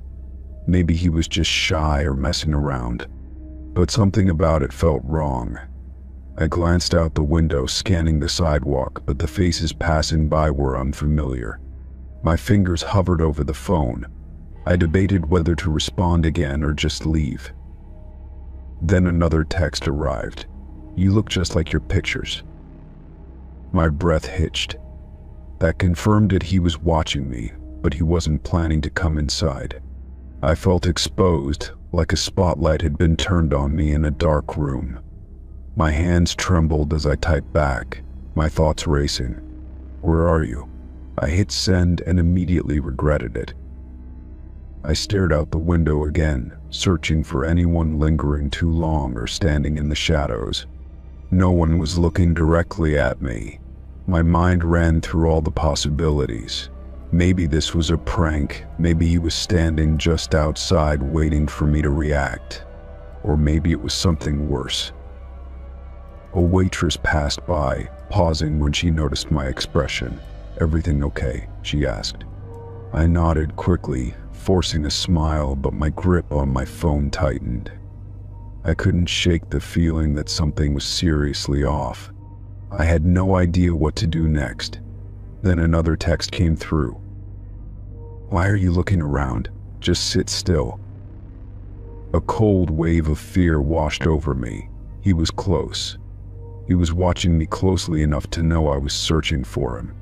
My mind screamed at me to leave, but I couldn't move, frozen by the realization that this was no innocent date gone wrong. I forced my eyes forward, trying to stay calm. I needed to think clearly. I carefully typed, "This isn't funny. Either come in or I'm leaving." My thumb hovered over the send button, but before I could press it, another message came in. "If you leave now, I'll follow you." My blood ran cold. The walls of the cafe suddenly felt too close, the noise of the customers too distant. I had no idea if he was bluffing or if he really meant it. I glanced toward the door, considering my options. If I left, I risked leading him to my car, to my home. If I stayed, I had no idea what he might do next. I needed help. I looked around again, this time searching for someone I could trust. The waitress from earlier was near the counter, chatting with a coworker. I took a deep breath and stood up, walking toward her as casually as I could. My legs felt shaky, but I kept moving. When I reached her, I kept my voice low. "Hey, sorry to bother you, but I think someone is watching me from outside. I don't feel safe." I showed her the texts, my hands trembling slightly. Her expression shifted immediately, her easy smile fading into concern. She turned to her coworker and spoke in a hushed voice before looking back at me. "We can call someone for you," she said firmly. "Do you want to wait in the back?" I nodded quickly. Anything to get away from the windows. She led me through a door behind the counter into a small storage area, where stacks of coffee beans and paper cups were piled high. My heart pounded as I listened for any sounds outside. My phone vibrated again. "You shouldn't have done that." I swallowed hard. I didn't respond. The waitress reappeared a moment later, her phone in hand. "The police are on their way. Do you want to stay here until they arrive?" I nodded again, gripping my phone so tightly my fingers ached. I didn't know what would happen next, but I knew one thing for sure. I wasn't leaving this room alone. Minutes passed, though they felt like hours. Every creak of the building made me flinch. The waitress stayed with me, offering quiet reassurances. Finally, a firm knock at the door made us both jump. A man's voice called out, "Police." She cracked the door open, confirming their identity before letting them in. Relief flooded my body as I saw the uniformed officer step inside. He asked me to explain everything from the beginning. I showed him the texts, my voice still unsteady. He nodded, his face unreadable as he scrolled through my messages. "We have officers checking outside," he said. "Did you see anyone suspicious?" I shook my head. "No, just the texts." He nodded again, exchanging a look with his partner. "It's good you didn't leave alone. Whoever this was wanted to isolate you." The weight of his words sent another shiver down my spine. He handed my phone back. "We'll check the security footage and see if we can trace the number." I thanked him, but the unease remained. Even with the police here, the fear lingered. Whoever he was, he had been close. Close enough to see me, to read my movements, to know the exact moment I had tried to escape. And worst of all, he had planned it. This wasn't a random prank. It was something much more calculated. The officers walked me to my car once they cleared the area. I drove home with my doors locked, checking my mirrors at every red light. My phone remained silent the rest of the night. No more texts came through. I deleted the dating app the next morning. Story 12.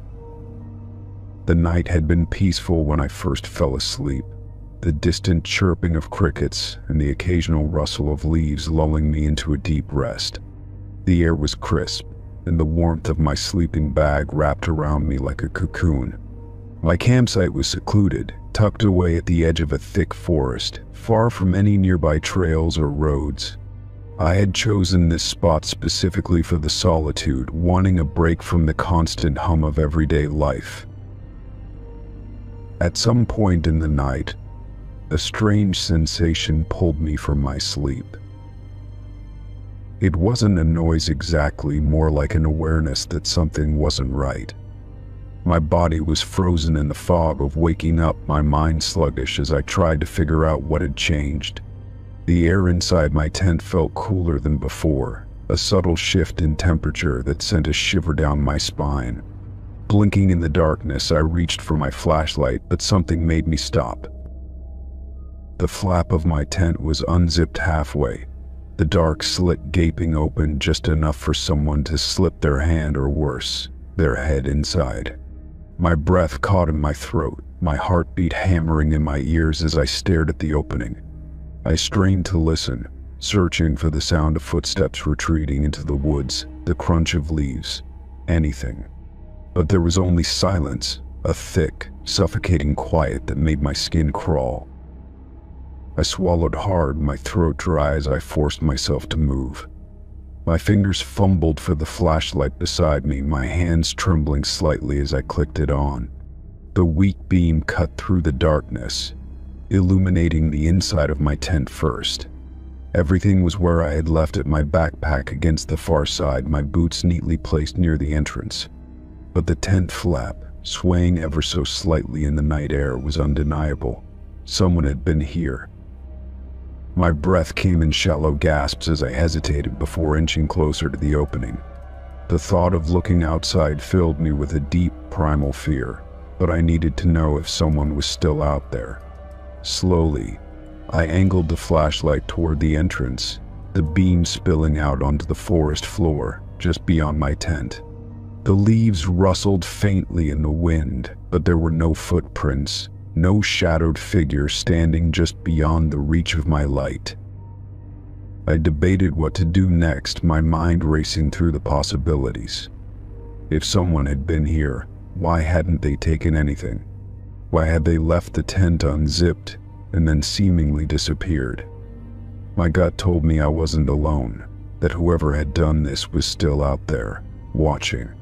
The thought sent a fresh wave of terror through me, my skin prickling as I scanned the trees outside, looking for any movement. I pulled the zipper up quickly, sealing myself inside the tent even though it offered no real protection. My mind screamed at me to pack up and leave, to grab my things and get out of there as fast as possible. But the idea of stepping outside into the open, where anything or anyone could be waiting, paralyzed me. I stayed frozen in place, gripping the flashlight so tightly that my knuckles ached. Minutes passed, then what felt like hours. The silence stretched on, the weight of the night pressing down on me like an invisible force. My ears strained for any sound, my heartbeat still hammering in my chest. I tried to convince myself it was nothing, that maybe the wind had caught the zipper just right, but deep down I knew that wasn't true. The opening had been deliberate, precise, as if someone had been watching me sleep and decided to get closer. Eventually, exhaustion set in, my body too tense and worn out to stay on high alert any longer. I kept the flashlight in my hand, my fingers wrapped around it like a lifeline, and forced myself to lie back down. Sleep didn't come easily, but my body betrayed me, dragging me into a restless doze. Every rustle of the trees, every distant sound jolted me back awake, my heart leaping into my throat each time. When the first light of dawn finally crept into the sky, I didn't hesitate. I unzipped the tent and stepped outside, the cold morning air stinging against my face. My hands trembled as I surveyed the area around my campsite, my stomach twisting into knots. Nothing was disturbed. No footprints, no broken branches, no sign that anyone had been there. But I knew what I had seen. I packed up my gear in record time, my fingers moving almost on autopilot as I shoved everything into my bag. The weight of the night still clung to me, a feeling I couldn't shake no matter how much I tried to rationalize it. I scanned the forest one last time before slinging my backpack over my shoulders and heading toward the trail.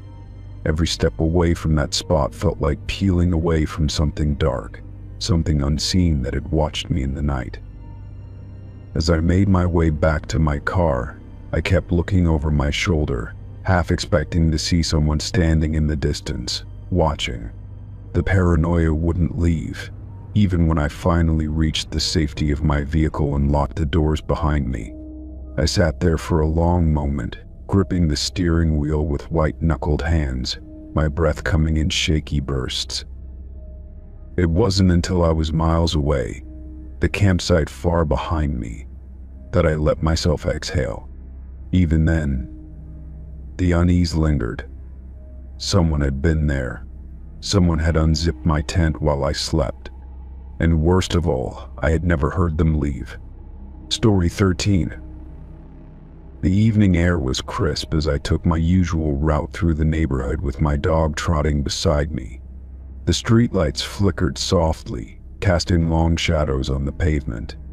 It was a quiet night, just the occasional car rolling by and the distant sound of a television through an open window. My dog sniffed at the grass, tugging gently at the leash, completely unaware of the unease that was creeping into my chest. As we turned a corner, I noticed a car parked on the side of the road with its headlights off. Something about it felt out of place, though I couldn't quite put my finger on why. The engine was still running, a low hum in the otherwise still evening. I glanced at the driver's side window, but it was too dark to make out anything inside. A faint clicking sound caught my attention, and I felt my stomach tighten. It took me a second to realize what it was, the distinct sound of a camera shutter. My pulse quickened as I slowed my pace, keeping my gaze locked on the vehicle. My dog stopped to sniff at a tree, giving me a moment to assess the situation. The clicking continued, rhythmic and deliberate. Someone inside that car was taking pictures of me. I tried to shake off the paranoia, telling myself it was nothing. Maybe they were taking pictures of something else, something behind me. I turned slightly to look, but there was nothing but an empty sidewalk and a row of houses, all with their curtains drawn. My throat went dry as I faced the car again. The clicking hadn't stopped. Whoever was in there was focused on me. A surge of unease crawled up my spine, but I forced myself to act natural. My fingers tightened around the leash as I started walking again, this time veering slightly toward the car. I wanted to see the person inside, to confirm that I wasn't just imagining things. My dog, oblivious to my rising anxiety, wagged his tail and trotted forward. As I approached, the camera sound stopped abruptly. For a split second, everything felt frozen, like the moment before a storm breaks. My heart pounded as I stepped closer, my breath shallow. I could just make out the silhouette of someone in the driver's seat, but before I could get a clear look, the engine revved loudly. The car's tires screeched against the pavement as it shot forward, disappearing down the road. I stood there, my mind racing, watching the taillights fade into the distance. My hands felt clammy as I gripped my dog's leash tighter. I had been seconds away from confronting them, from demanding to know what they were doing, but they had run. That alone confirmed that something wasn't right. I took a deep breath and scanned the street, suddenly hyper-aware of how empty it was. The houses were all dark, their occupants likely inside, unaware of what had just happened. A cold sense of isolation settled over me. If something had gone wrong, if that car had tried to do more than just take pictures, no one would have seen it. My dog let out a small whine, sensing my tension, and I forced myself to start walking again. I needed to get home. My usual peaceful route now felt exposed, vulnerable. Every parked car I passed made me uneasy. Every shadow seemed deeper than before. I quickened my pace, glancing over my shoulder every few steps, half expecting the car to return. When I finally reached my house, I locked the door behind me and exhaled sharply. My dog wagged his tail and patted to his water bowl, completely unfazed. I, however, couldn't shake the feeling of being watched. I went to the window and peeked through the blinds, scanning the street for any sign of the car. It was empty, just as it should be, but the unease didn't fade. I sat down and replayed the moment in my head, trying to make sense of it. Who would take pictures of me in the dark? What did they want? The fact that they had sped off so quickly made it obvious they weren't just some casual photographer. It felt deliberate, targeted. I debated calling the police, but what would I even say? That someone in a parked car had taken pictures of me, that they had left before I could confront them. There was no license plate number, no description of the driver, just a lingering sense of dread. The next day, I couldn't stop thinking about it. Every time I stepped outside, I scanned the street for that same car, but it was nowhere to be seen. I tried to convince myself it had been a one-time thing, a random encounter that meant nothing, but the feeling in my gut told me otherwise. That evening, I hesitated before taking my dog for his usual walk. The thought of going down that same path, of possibly seeing that car again, made my skin crawl. I told myself I was being paranoid, but I still took a different route, avoiding the spot where it had been parked. As the days passed, I remained on edge. I checked my surroundings constantly, watching for any sign that I was being followed. Every parked car became suspicious. Every stranger's glance felt like a lingering threat. I didn't know who they were or why they had been watching me, but I knew one thing for certain. Whoever they were, they had wanted me to know they were there. Story 14. I wandered through the aisles, lost in my thoughts as I absentmindedly picked up a box of pasta and placed it in my cart. The grocery store wasn't too crowded, just a handful of people moving between shelves. The fluorescent lights hummed faintly overhead, casting a slightly cold glow over everything. I checked my list, making sure I had everything I needed before heading toward the checkout lanes. As I turned a corner near the refrigerated section, I noticed a man standing a few feet away. At first, I thought nothing of it, assuming he was just another shopper. He had an average build, dark hair, and wore a simple jacket, the kind that didn't draw attention. But something about the way he stood there, hands in his pockets, watching me, made me uneasy. His gaze lingered too long, like he had been waiting for the right moment to speak. I kept walking, hoping to shake the strange feeling creeping up my spine. Just as I reached for a carton of milk, I heard footsteps approaching from behind. "Hey," the voice was calm, almost casual. I turned slightly, expecting to see someone asking for help or directions, but instead it was the man from earlier. He stood too close, his presence invasive. "I've been following you for weeks," he said, his tone disturbingly light, as if he were commenting on the weather. My grip tightened around the milk carton as I forced myself to stay composed. My mind raced, trying to process what he had just said. "Excuse me," I managed, hoping I had misheard. But he only smiled, tilting his head slightly as if amused by my reaction. "You live alone," he continued, his voice steady. "Top floor apartment, always leave your lights on late at night. You like to sit by the window, scrolling through your phone." A wave of cold dread washed over me, and my stomach twisted. Every word he spoke was true. My apartment was on the top floor, and I did have a habit of staying up late with the lights on. The idea that someone had been watching me, studying my routines, sent a jolt of fear through me. I forced myself to stay still, not wanting to show panic, but my mind was already screaming at me to run. He took a small step closer, his eyes never leaving mine. "You always take the same route home from work," he continued, almost conversationally.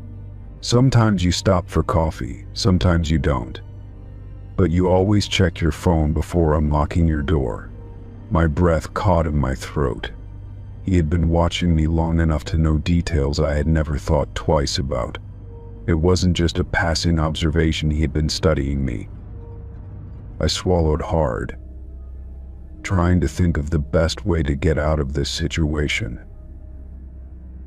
The store was busy enough that I wasn't entirely alone, but no one seemed to notice what was happening. The normalcy of the surroundings made his words feel even more surreal, like I had stepped into some twisted nightmare. I forced my voice to stay steady. "I don't know who you are, but you need to leave me alone." His smile didn't fade. "I just thought you should know," he said simply. "It's fascinating, watching someone who doesn't even realize they're being watched." He let the words hang in the air for a moment before stepping back. "Anyway," he added, turning away as if the conversation had been nothing more than idle small talk, "I'll see you around." Then, just like that, he walked away, disappearing down the aisle as if nothing had happened. I stood frozen, my hands gripping the handle of my cart so tightly my knuckles turned white. My heart was pounding in my chest, a mixture of fear and disbelief coursing through me. My first instinct was to go after him, to demand answers, but my body refused to move. I felt exposed, vulnerable in a way I had never experienced before. The store suddenly felt too open, too unfamiliar, like every person around me could be a threat.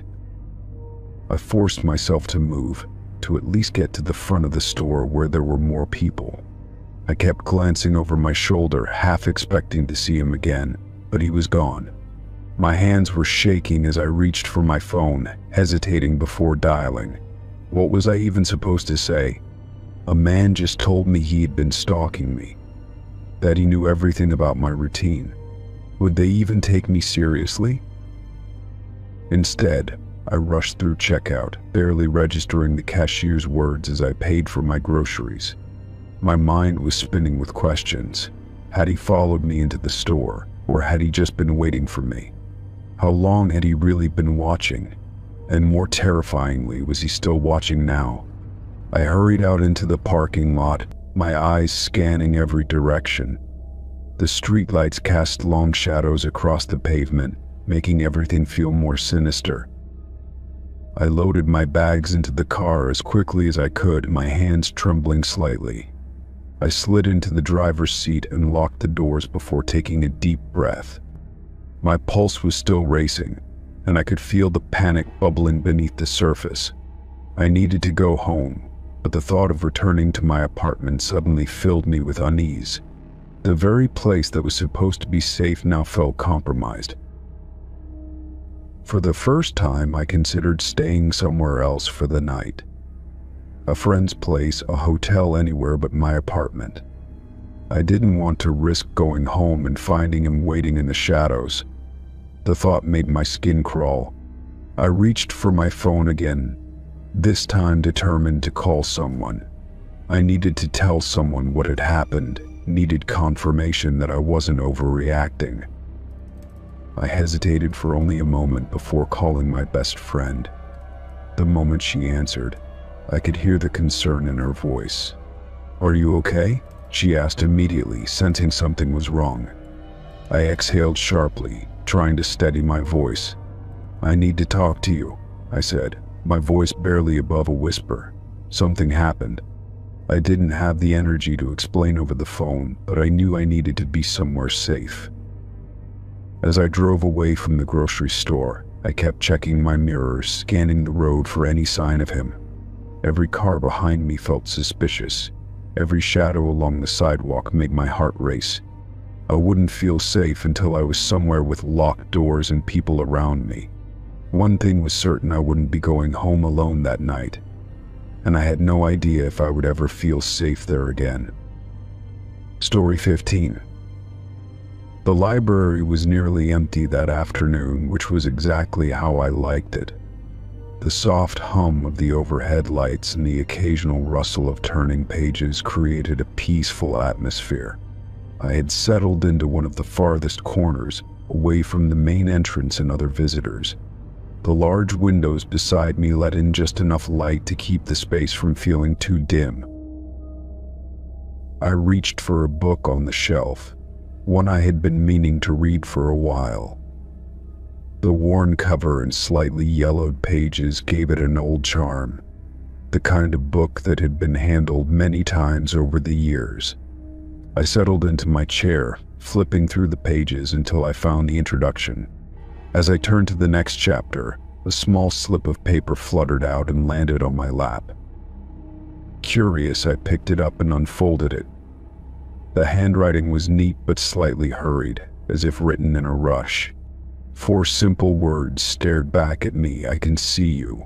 My breath caught in my throat as I reread the message, my fingers tightening around the note. A chill ran down my spine, and I instinctively looked around the library.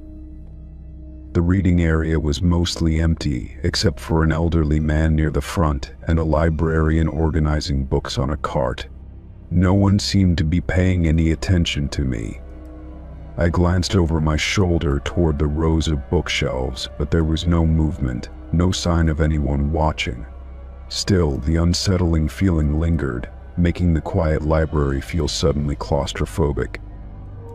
I placed the note on the open book, staring at it as if the words might change. Was this some kind of joke? Maybe a leftover prank from someone who had read the book before me?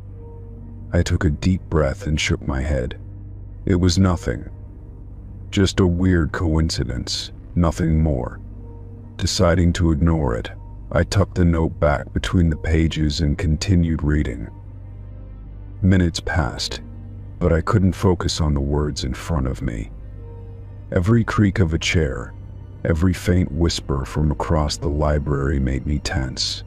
My eyes darted around the room, scanning for anything unusual, The librarian had moved to another aisle, and the elderly man was still at his table, oblivious to my growing paranoia.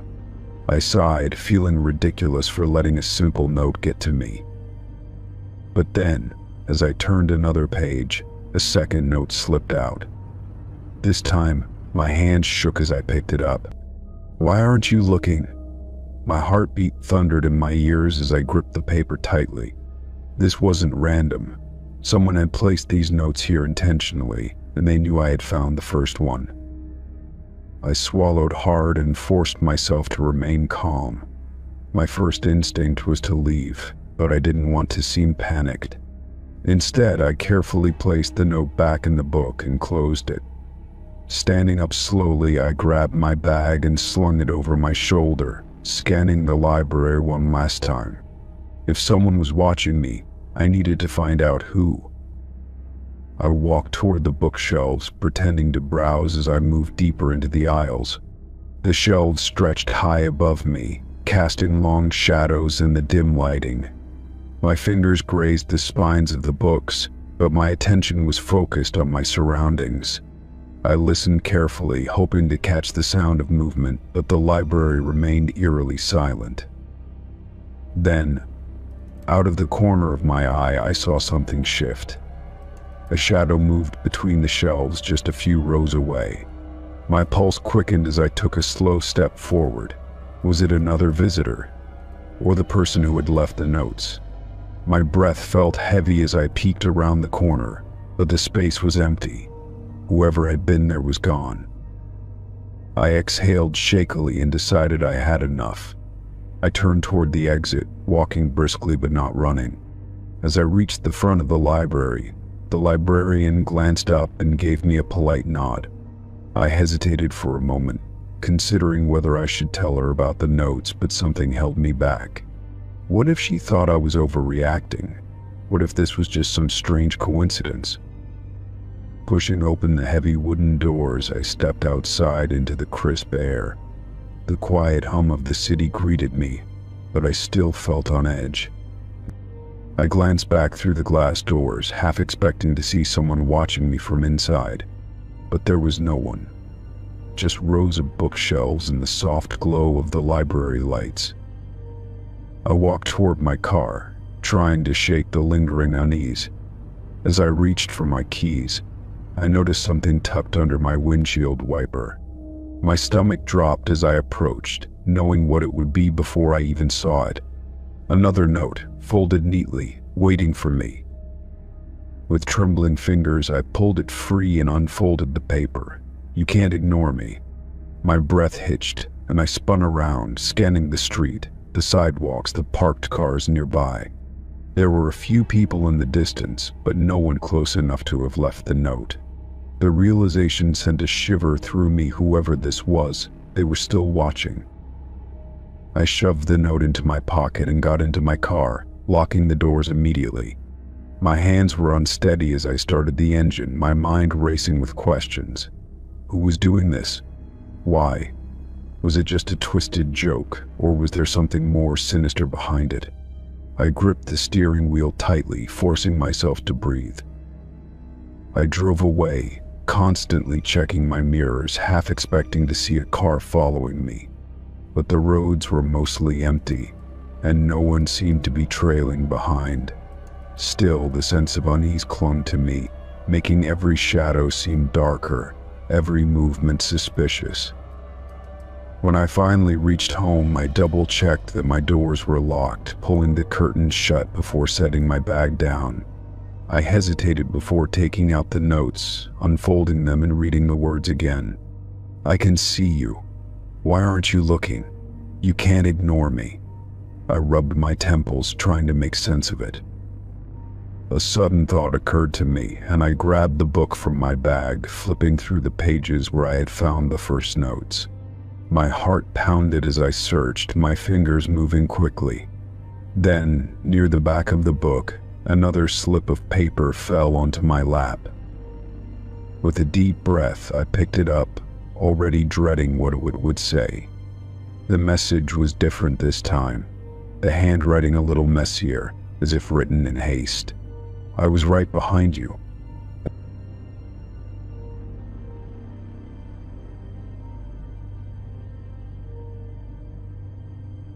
Story 16. My phone had been acting strangely for weeks, and at first I brushed it off as normal wear and tear. The battery drained faster than usual, even when I wasn't using it. Apps would lag, my screen would freeze, and sometimes my phone would restart on its own. I figured it was time for an upgrade, but something in the back of my mind told me to check it out first. One night, as I lay in bed, I noticed my phone screen flicker for a split second. It was subtle, barely noticeable, but enough to make me pause. I picked it up, checking for notifications, but there were none. A strange sense of unease crept over me as I stared at the screen. I didn't know why, but I had a feeling something wasn't right. The next morning, I decided to check my battery usage settings to see if a specific app was draining it. As I scrolled through the list, something odd caught my eye. There was an unfamiliar process running in the background, something I didn't recognize. It had no name, no icon, just a long string of letters and numbers. My stomach tightened as I tried to force stop it, but the option was grayed out. That was the moment I knew I needed professional help. I drove to a small tech repair shop in town, a place I'd used before and trusted.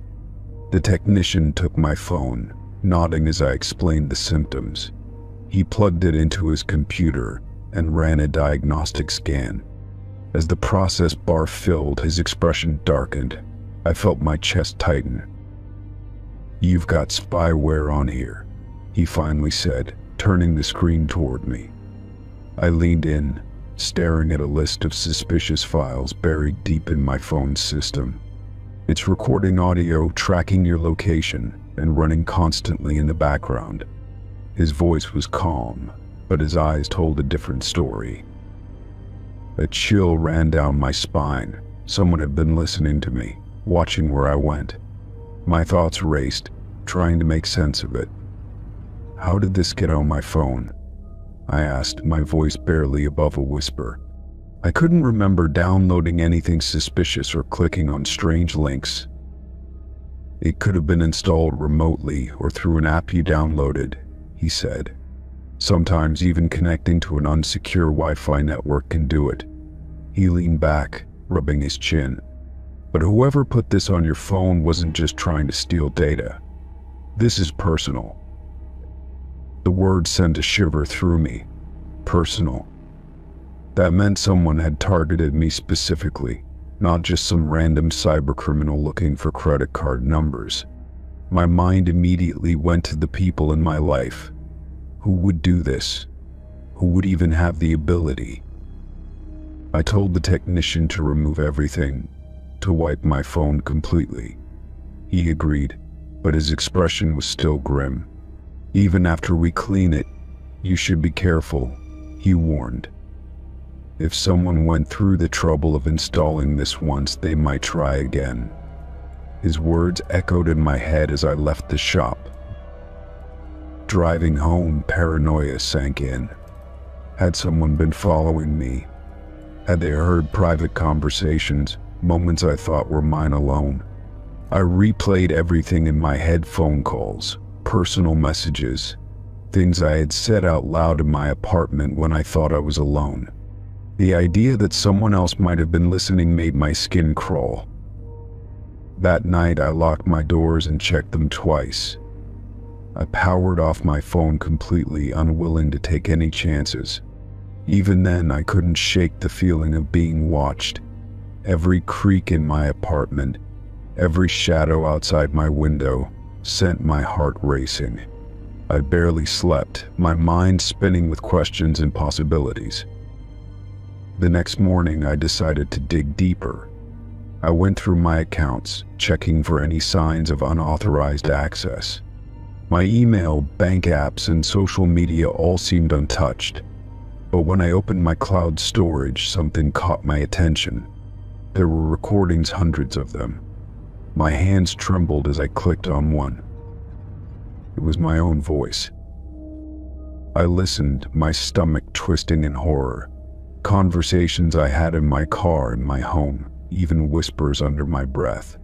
There were recordings of me humming while cooking, talking to myself about the day, making phone calls to friends. It was all there, like someone had been collecting pieces of my life. I deleted everything, my hands shaking as I went through each file.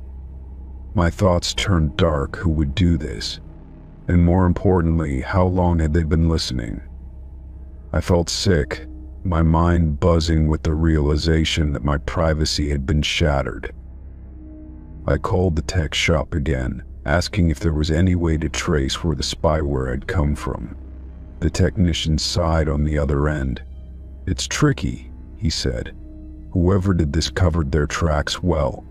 But if I had to guess, it was someone who had access to your phone at some point." The words hit me hard. Someone close to me. Someone I knew. I went through the list of people who had borrowed my phone, even for a second. A coworker who once asked to make a quick call. An ex who had spent time at my apartment. A friend who borrowed it to look something up. The possibilities made my stomach churn. I decided to set a trap. That evening, I mentioned to a few people casually in passing that I had taken my phone in for repairs because it was acting strange. I watched their reactions closely. Most barely reacted, nodding along or offering vague sympathy. But one person stiffened. A coworker I had known for years. His expression faltered for a fraction of a second before he forced a laugh. "Weird," he said, shifting in his seat. "You think someone was spying on you." His voice was light, but his eyes avoided mine. Something inside me snapped into place. I remembered the times he had asked me odd questions, things I had never told him directly. How he always seemed to know when I had been somewhere, even if I hadn't mentioned it. The way he brought up conversations I couldn't remember having with him in person. I left work that day feeling cold, my skin crawling with the realization. I needed proof. I checked my accounts again, searching for any link to him. Finally, I found it, his email address, buried deep in my phone's data permissions. He had accessed my cloud storage. I reported everything. The tech shop gave me a full report on the spyware, which I took to the police. They took my statement, assuring me they would look into it. Days passed, and I heard nothing. Then, one morning, I arrived at work to find his desk empty. He had quit. The relief was brief. He was gone, but the damage was done. I had no idea how long he had been watching, listening, tracking my every move. The violation left a lasting mark, a permanent awareness that my privacy could be taken in an instant. Story 17. The parking lot was nearly empty, save for a few scattered cars under the flickering lights. I had just finished a long day and decided to check my phone before heading home. The quiet was comforting at first, a brief moment of solitude before the drive back. I didn't think twice about sitting there with the engine off, scrolling through messages. Then, out of the corner of my eye, I saw movement. A man was walking between the cars, his stride slow and deliberate. At first, I assumed he was just another late shopper making his way back to his vehicle. But as he got closer, I felt a strange unease settle in my chest. He wasn't walking toward a car. He was walking directly toward mine. I gripped the steering wheel, my pulse picking up speed. I reached for the lock button just as he lunged for the handle. A sharp click sounded as the doors locked, barely a second before his fingers curled around it. He yanked at the handle twice, then pressed his face against the window. My breath hitched as I met his eyes, dark and wide with something unreadable. My stomach twisted in fear. This wasn't an accident. He had been watching me.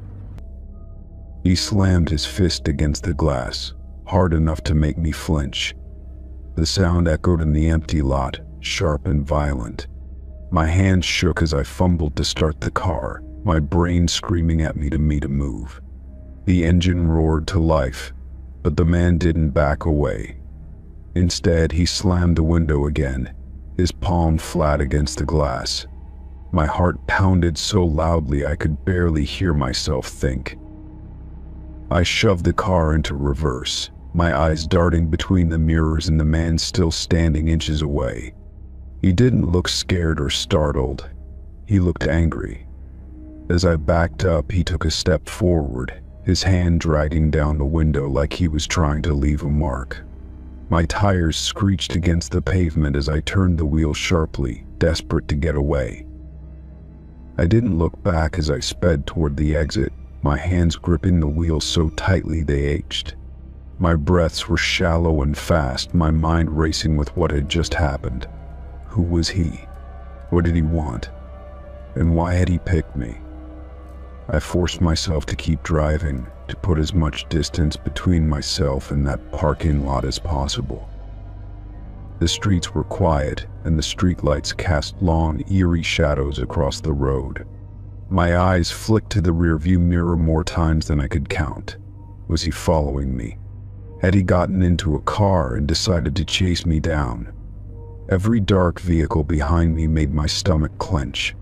My skin crawled with the feeling of being watched, even though I was alone. I finally reached a gas station and pulled into the brightly lit lot, my hands still trembling as I parked. I needed to calm down, to think clearly before I did anything else. My phone sat in the passenger seat, untouched since I had fled. I picked it up with shaky fingers and dialed my best friend's number. The ringing felt endless before she finally answered.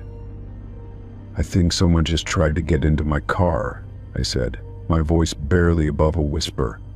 My throat was dry, my mouth almost too numb to form words. "Where are you? Are you okay?" she asked, instantly alert. I swallowed hard, glancing around the gas station. "I'm at the Speedway on Main. I don't think he followed me, but I can't be sure." My own paranoia made my voice shake. "Stay there. I'm coming," she said without hesitation. I nodded, even though she couldn't see me, and hung up. My fingers gripped the phone tightly, my mind replaying the moment the man had grabbed the door handle, the way his face had pressed against the window, his breath fogging the glass, the force of his fists against the car. The memory made my stomach turn. Minutes passed like hours as I sat there, hyper-aware of every person walking in and out of the gas station. Each time someone glanced in my direction, I felt my pulse spike. It wasn't until I saw my friend's car pull into the lot that I finally exhaled, the tension in my shoulders releasing just slightly. She parked next to me and immediately got out, her face full of concern. I stepped out of my car, my legs feeling weaker than I expected. She pulled me into a tight hug, her warmth grounding me in a way I hadn't realized I needed. "What happened?" she asked, pulling back to study my face. I explained everything, my words tumbling out faster than I could control. She listened, her expression shifting from concern to anger. "We should call the police," she said firmly. I hesitated, my stomach twisting. "I don't even know if they'd do anything. He didn't break in. He didn't follow me. He just tried." Saying it out loud made it sound almost small, like I was overreacting. But I knew I wasn't. The fear in my bones told me I wasn't. "That's enough," she said. "He tried. What if he tries again with someone else?" I nodded, knowing she was right. Together we called the police and reported the incident. They took down the details and promised to send an officer to check the parking lot. It wasn't much, but it was something. I hoped it would be enough to keep him from trying this on someone else. After we hung up, my friend insisted on following me home. I didn't argue. The thought of driving alone, of stopping at a red light with no one around, made my skin crawl. As we drove through the quiet streets, I kept glancing in the mirror, half expecting to see his face in the darkness. When I finally pulled into my driveway, my friend parked behind me and waited until I was safely inside. I double-checked the locks, peeking out the window before texting her that I was okay. Only then did she drive away, leaving me alone in the silence of my house. I sat on the couch, my body still tense, my mind refusing to settle. I replayed the moment over and over, searching for details I might have missed. The way he moved, the expression in his eyes, the fact that he had been so confident. It made me wonder how many times he had done this before, how many times he had succeeded. I didn't sleep that night. Every sound outside made my heart jump. Every creak of the house sent a fresh wave of anxiety through me. Even in the safety of my own home, I couldn't shake the feeling that he was still out there, waiting. Story 18. The early morning air was crisp as I started my jog, my breath steady as my feet hit the pavement. The streets were mostly empty, just the occasional car passing by or a dog walker in the distance. I liked running at this hour when the world was still waking up, and I could lose myself in the rhythm of my movements. My playlist drowned out everything else, keeping me focused on my pace and breathing. A few minutes in, I became aware of someone behind me, their footsteps syncing almost perfectly with mine. At first, I ignored it, assuming it was another runner out for an early workout. It wasn't uncommon for people to end up on the same path, especially in the quieter parts of town. But something about it felt off, too precise, too intentional. I slowed down slightly, hoping they would pass me, but they didn't. The footsteps stayed in time with mine, never gaining or falling behind. A strange unease crept into my chest, a small warning bell ringing in the back of my mind. I glanced over my shoulder, trying to make it seem casual, but the moment I did, the man behind me looked away like he hadn't been watching me at all. I picked up my pace, pushing forward with a little more effort than before. My legs burned slightly as I increased my speed, trying to create distance between us. The sound of his footsteps grew fainter, and for a brief moment I thought he had finally gone in a different direction. But then, after a few more strides, I heard him again, closer than before, matching my pace exactly. The unease in my chest tightened into something more urgent. I stopped abruptly, pretending to adjust my shoe, hoping he would just keep going. But as soon as I stopped, so did he. My heart pounded harder, but not from the run. I stayed crouched for a moment, trying to decide what to do next. My fingers clenched into a fist before I stood up and turned to face him. He was standing just a few feet away, too close for comfort, his expression calm but deliberate. He was dressed like any normal runner: sweatpants, a hoodie, running shoes, but something about him felt wrong. His smile was slow, almost practiced, like he had been expecting this moment. "Nice run," he said, his voice too casual for the situation. I didn't respond right away, trying to assess the situation. My pulse was hammering, my instincts screaming at me to stay alert. "Do I know you?" I asked, keeping my voice steady. He shook his head slightly, still smiling, like this was some kind of game. "No," he admitted, "but I saw you running and thought I'd keep pace. You've got a good stride." Something about his words made my stomach churn. This wasn't normal behavior. People didn't just decide to shadow someone's run without saying anything. I kept my stance firm, my fingers hovering near my phone. "That's weird," I said bluntly, hoping my tone would make him back off. His smile didn't falter, but his eyes darkened slightly, like he didn't appreciate my reaction. "Come on," he said, his tone light but persistent. "No harm in a little motivation, right?" My skin crawled at the way he said it, like he was trying to make me feel ridiculous for being uncomfortable. I took a step back, forcing myself to stay calm. "I don't need motivation," I said. "You need to stop following me." His smile faded just a little, his expression shifting into something unreadable. For a second, I wondered if I had made a mistake by confronting him. Maybe I should have just kept running, heading straight for a populated area instead. But I was here now, staring at this man who had been tailing me, and I wasn't going to back down. He let out a short chuckle, shaking his head like I was overreacting. "All right," he said, "relax. I'll leave you alone." He turned, walking away at an easy pace like he had all the time in the world. I didn't move, watching him until he disappeared around the corner. My skin was still prickling, my nerves on high alert. Just because he was gone didn't mean he wasn't waiting somewhere ahead. I took a slow breath, forcing myself to think. I wasn't going to finish my usual route. I needed to get somewhere safe.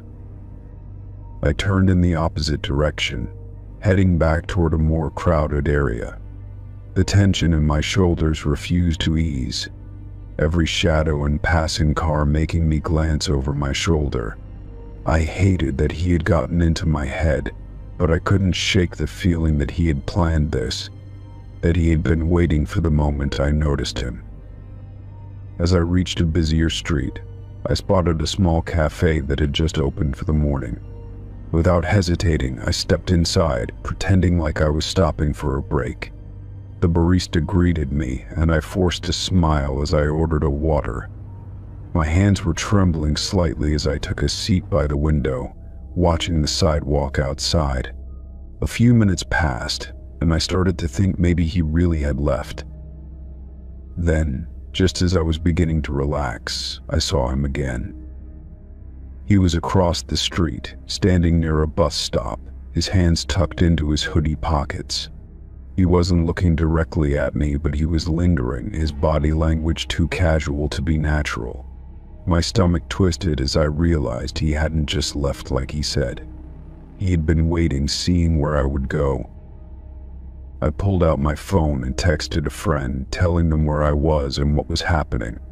The last thing I wanted was to walk back home alone, knowing he could still be watching. My heart pounded as I kept my eyes on him, pretending to scroll through my phone. Then, as if he knew I was watching, he turned and started walking again, disappearing into the crowd. My whole body was tense, waiting to see if he would double back, if this was another trick to make me let my guard down. Minutes passed, and he didn't return. I exhaled slowly, but the relief was fleeting. My friend arrived soon after, concern clear on their face as I quickly explained everything. They insisted on walking me home, and I didn't argue. The whole way back, I kept checking over my shoulder, half expecting him to reappear. Even when I reached my front door, the unease didn't leave me. Story 19.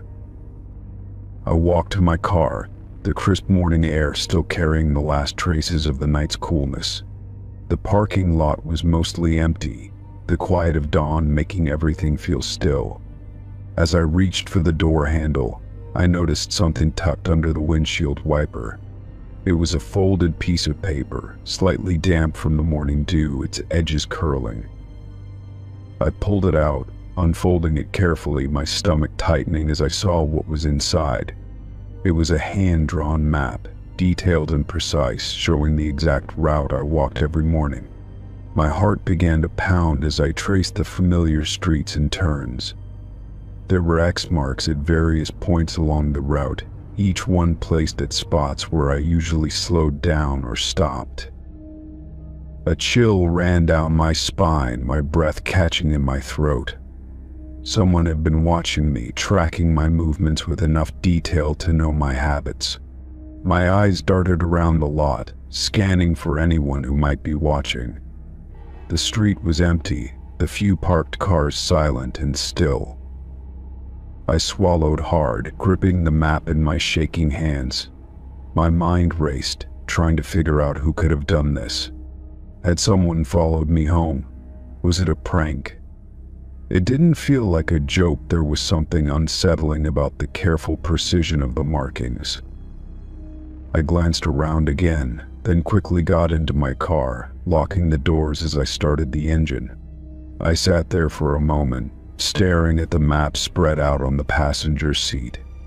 Each X represented a moment in my routine, a place where I paused by the old oak tree, near the bench at the park, at the small bridge where I sometimes checked my phone.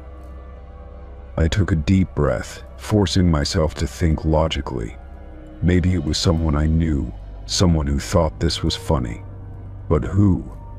No one had mentioned anything strange to me recently, and I hadn't noticed anyone acting suspicious.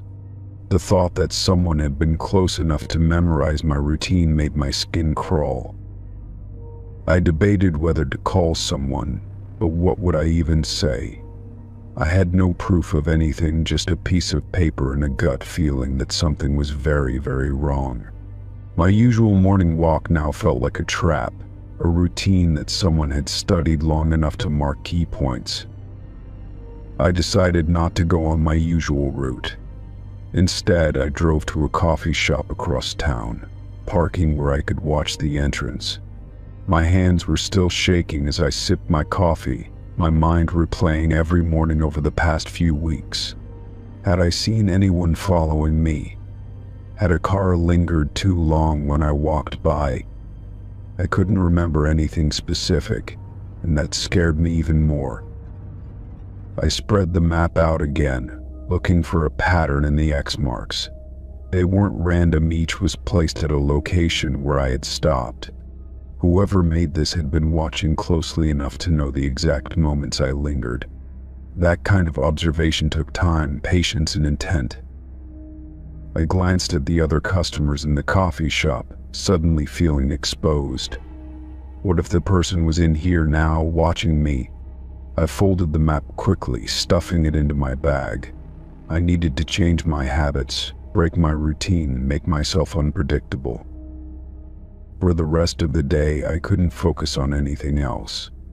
Every time I thought about going for a walk, I felt an invisible weight pressing on my chest. The idea of someone waiting at one of those marked spots made my skin prickle. That night, I double-checked that my doors were locked and my windows secured. I lay in bed, staring at the ceiling, unable to shake the feeling that someone was watching. My mind replayed every step of my morning walk, wondering if I had ever been truly alone. The next morning, I forced myself to stay inside. I watched from the window, looking for anything unusual. Hours passed, but nothing seemed out of place. Still, I couldn't shake the feeling that someone was waiting, wondering why I hadn't shown up. Days passed, and I stuck to driving instead of walking, avoiding my usual path. The unease never left me. I started noticing small things, a car that seemed to appear near my apartment too often, a figure standing at a distance but never coming closer. One evening as I left work, I noticed a familiar shape on my windshield. My stomach dropped. Another folded paper, just like before. My hands trembled as I reached for it, already dreading what I would find inside. It was another map, but this time the route was different. It showed the places I had driven over the past few days. The same careful detail, the same X marks, only now they were tracking my new routine. My heart pounded as I scanned the parking lot, my breath coming in short, uneven gasps. The realization hit me like a wave of ice. Whoever this was, they weren't just watching. They were adapting, following, waiting, and I had no idea what they wanted. Story 20. The parking lot was almost entirely empty, with only a few scattered cars left under the dim glow of the streetlights. I had stayed later than expected, finishing up some last-minute work at the office, and now the place felt eerily silent. The cold air bit at my skin as I walked toward my car, the sound of my footsteps echoing in the stillness. As I approached, I glanced around and noticed a van parked far off in the distance with its engine running. At first, I didn't think much of it, assuming it belonged to someone else who had also worked late. But something about the way it sat there, idle and distant, sent a small ripple of unease through me. The headlights were off, and the windows were tinted so dark that I couldn't see inside. I quickened my pace slightly, telling myself that I was just being paranoid, but my instinct screamed at me to stay alert. As I reached into my bag for my keys, I heard the sudden roar of an engine revving. My heart jolted as I looked up and saw the van speeding toward me, its tires screeching against the pavement. Panic surged through my veins as I realized that it was coming directly for me, closing the distance fast. I sprinted the last few feet to my car, fumbling with the keys as my hands trembled. I yanked the door open just as the van reached me, the headlights suddenly flashing on and blinding me for a brief moment. I barely managed to throw myself inside, slamming the door shut and locking it with frantic urgency. The van skidded to a stop just inches away, the force of its approach shaking my car slightly. My breath came in short, panic gasps as I gripped the steering wheel, my entire body frozen in fear. The driver didn't get out. Instead, the van idled right next to my car, the low hum of the engine sending chills down my spine.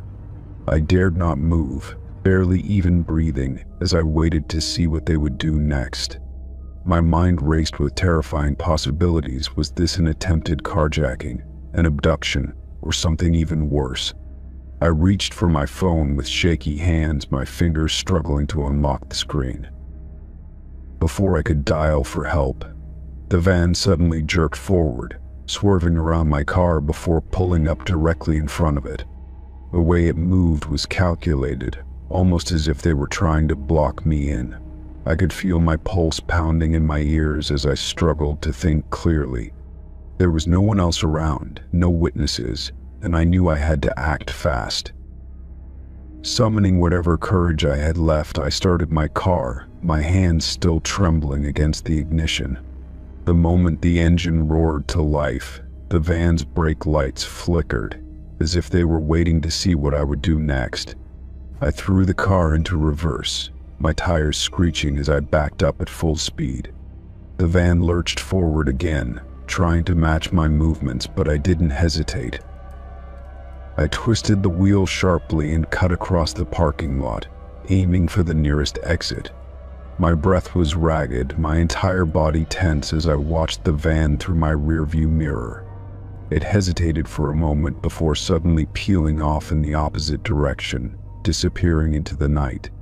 My heart was hammering so hard it felt like it might burst out of my chest, but I didn't dare slow down. I drove aimlessly for a few minutes, still too shaken to think about where I was going. My fingers clutched the steering wheel so tightly that my knuckles turned white. I kept checking my mirrors, half expecting to see the van again, but the roads were empty. The eerie silence of the city at night did nothing to calm me down. Eventually, I pulled into a well-lit gas station, parking as close as possible to the entrance. My hands still shook as I reached for my phone and dialed 911, my voice unsteady as I explained what had just happened. The dispatcher asked if I had gotten a license plate number, but in my panic I hadn't even thought to look. All I could describe was the dark-colored van and the way it had aggressively pursued me. The police arrived within minutes, and I felt a slight sense of relief as I saw the flashing lights approach. An officer took my statement, nodding as I recounted everything in as much detail as I could remember.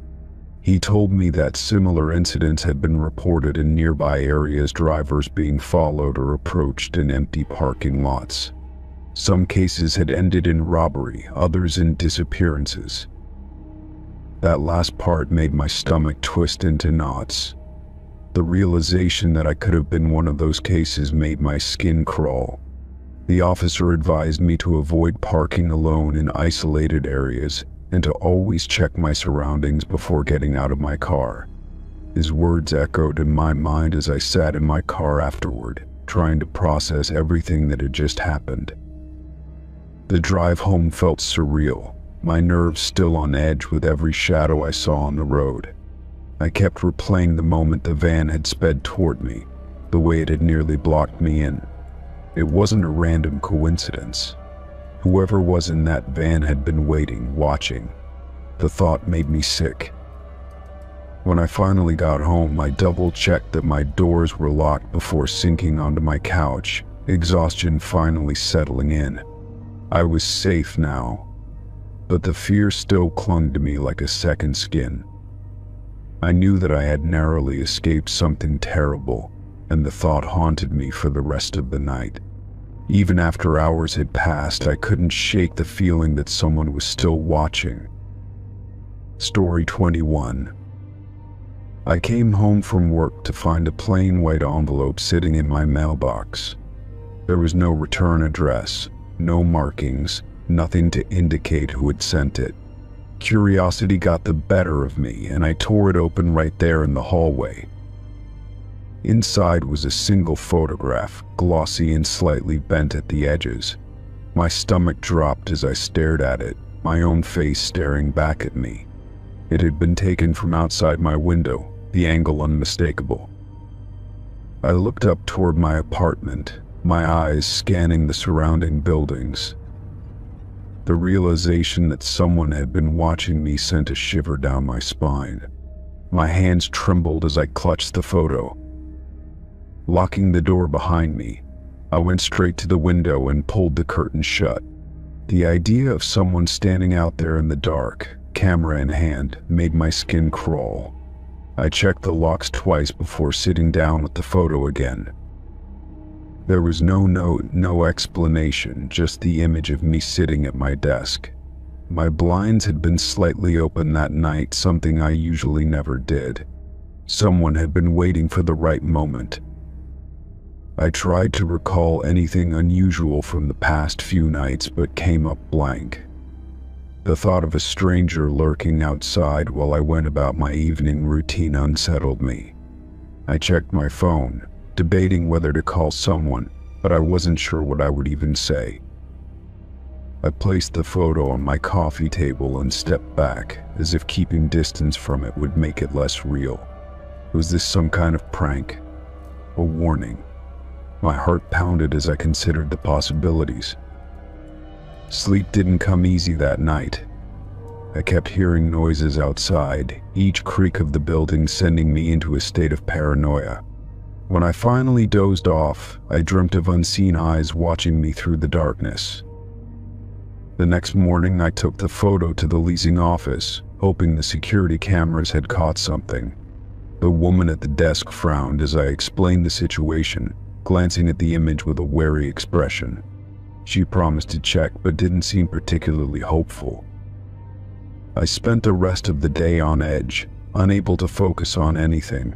My blinds remained shut, and I resisted the urge to keep checking outside. The sense of being watched hadn't left me since I found the letter. That evening, I sat in my living room with all the lights off, peering through a small gap in the curtains. The street outside was empty, nothing unusual, no movement. But I knew someone had been out there before. My phone buzzed with a notification, making me jump. It was an email from the leasing office. Nothing had shown up on the security cameras. Either the person had known where the cameras were, or they had been standing just beyond their reach. I double-checked every lock before heading to bed, but sleep eluded me. I kept picturing someone standing outside, camera in hand, waiting for another opportunity. The idea made my skin prickle with unease. Days passed without another letter, but I couldn't shake the feeling that I was being observed. I caught myself glancing over my shoulder more often, my nerves constantly on edge. Even the sound of footsteps in the hallway outside my door made my breath hitch. A week later, I found another envelope in my mailbox.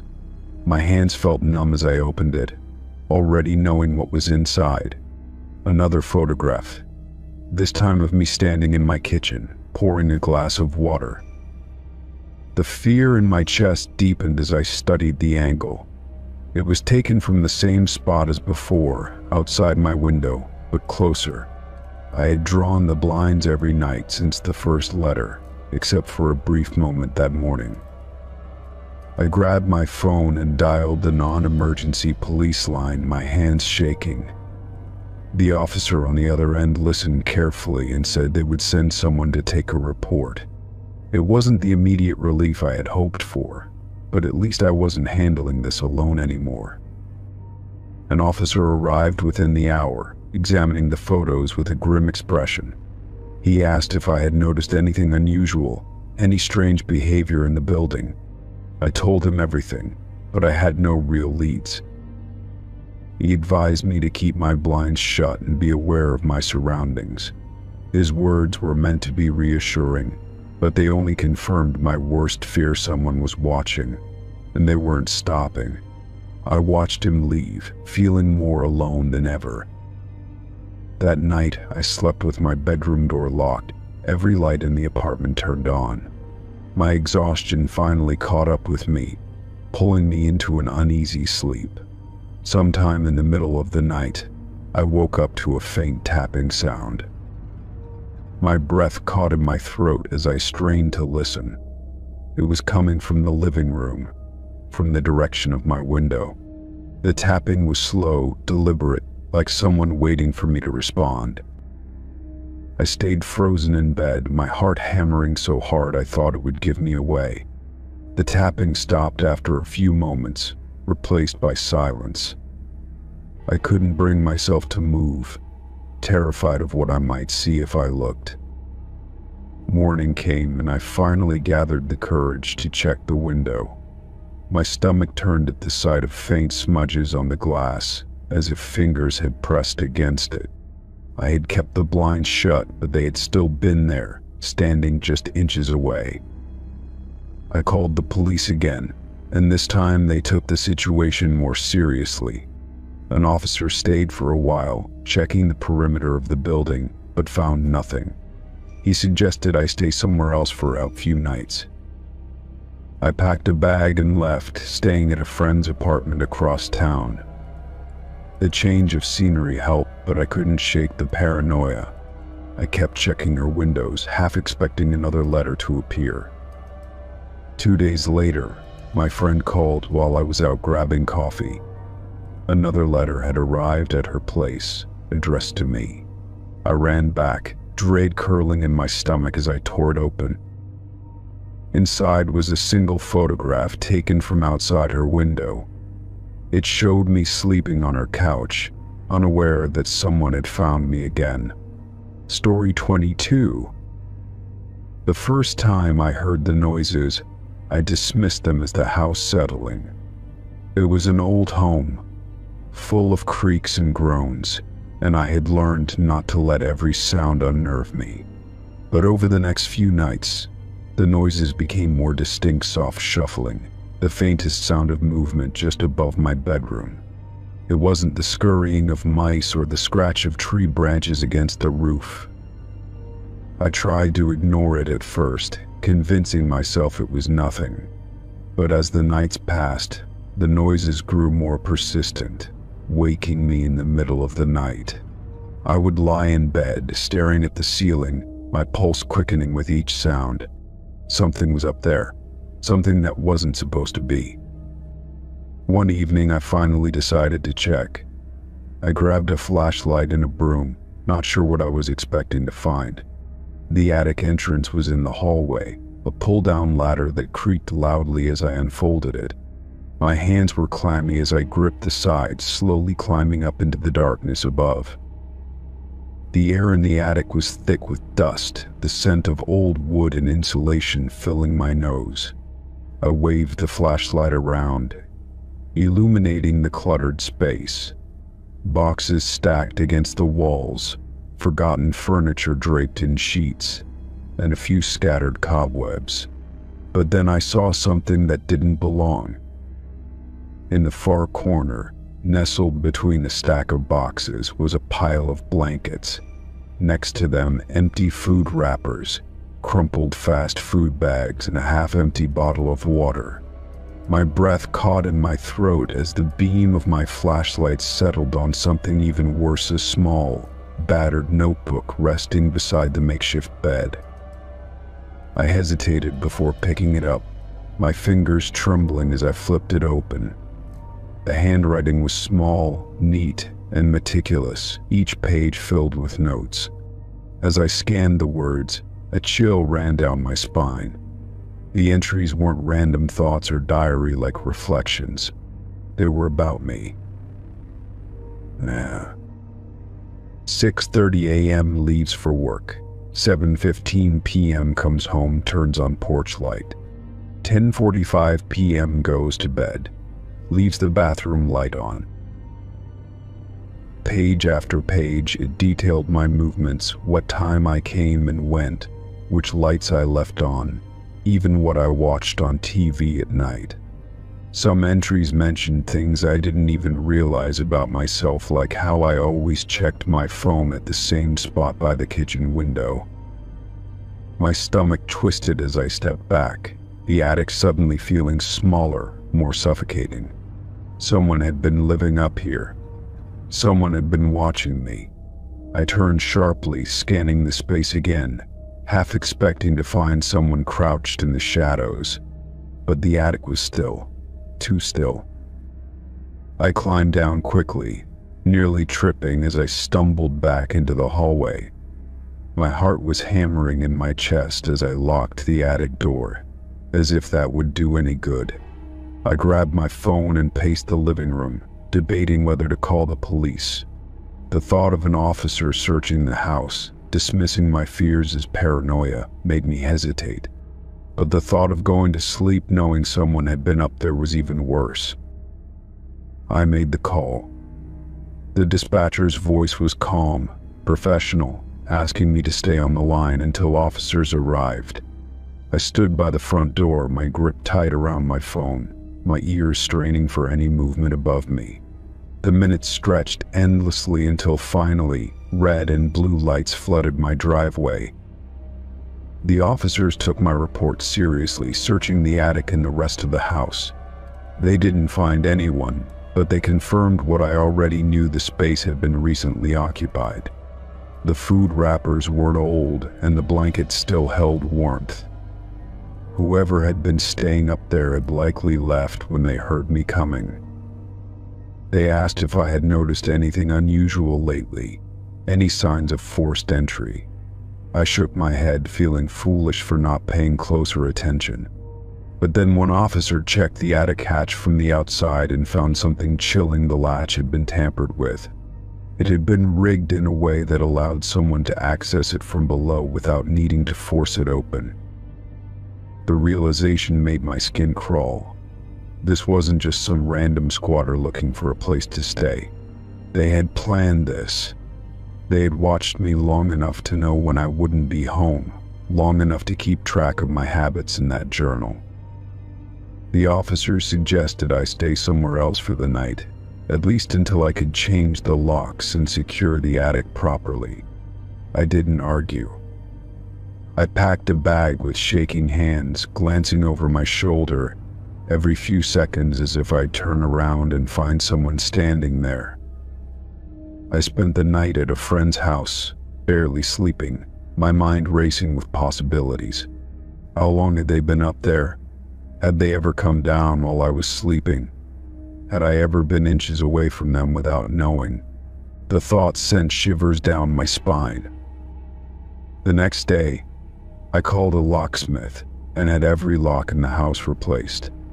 I installed a security system, cameras at every entrance, and motion sensors in the attic. The police never found the intruder, and there were no more signs of someone living up there after that night. But I never truly felt safe in that house again. Every creak, every gust of wind against the windows made my heart race. I stopped leaving my curtains open, stopped sticking to any sort of routine. I wanted whoever had been watching me to know that I wasn't predictable anymore. That I was aware. Months passed and the fear slowly dulled, but it never completely left. Even now, in a different home, in a different city, I still find myself glancing at the ceiling at night.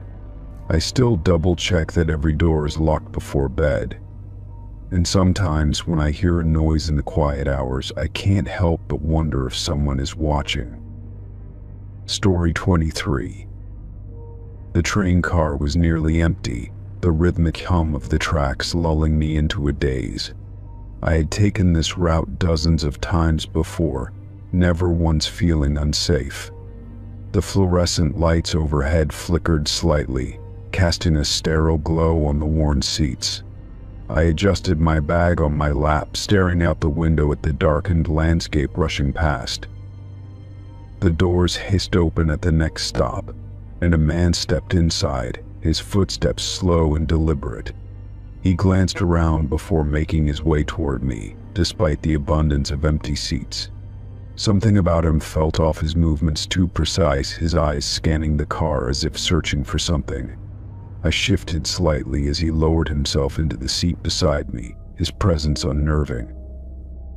For a few moments he said nothing, his breathing slow and controlled.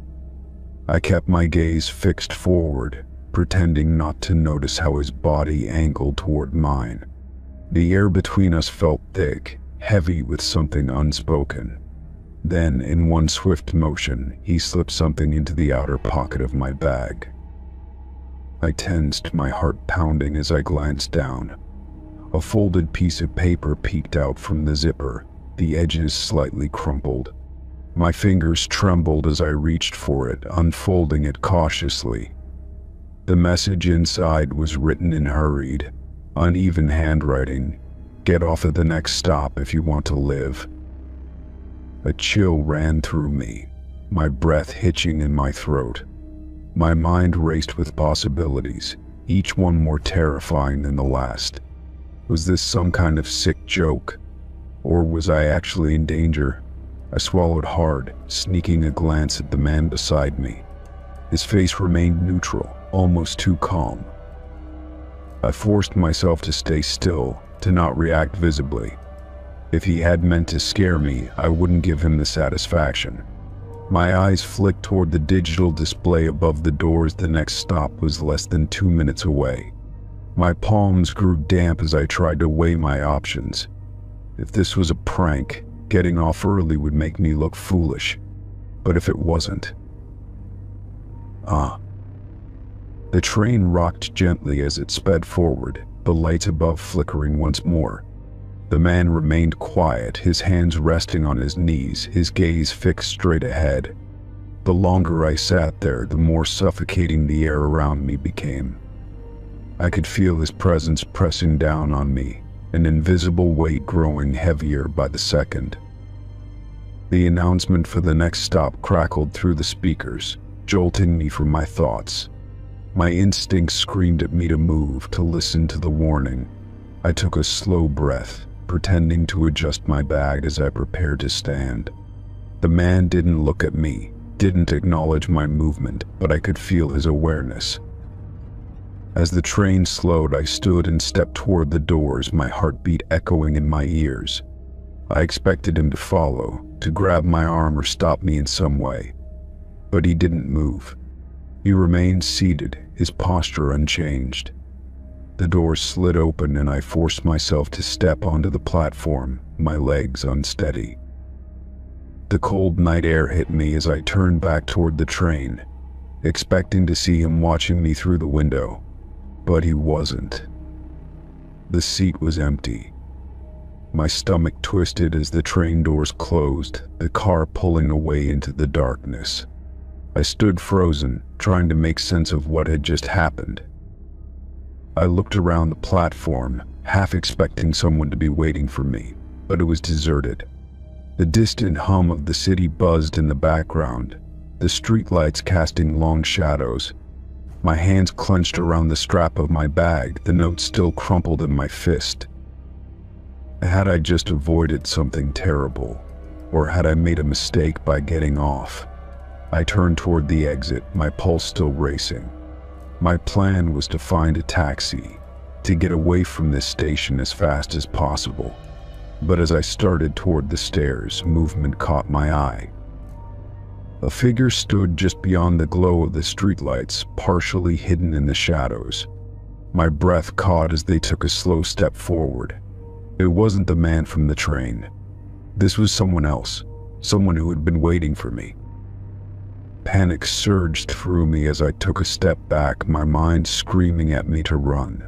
The figure remained still for a moment, then, without warning, turned and disappeared into the darkness. My chest heaved as I tried to process what had just happened. Had they been expecting me to stay on the train? I didn't wait to find out. I rushed toward the station exit, my hands shaking as I pulled out my phone.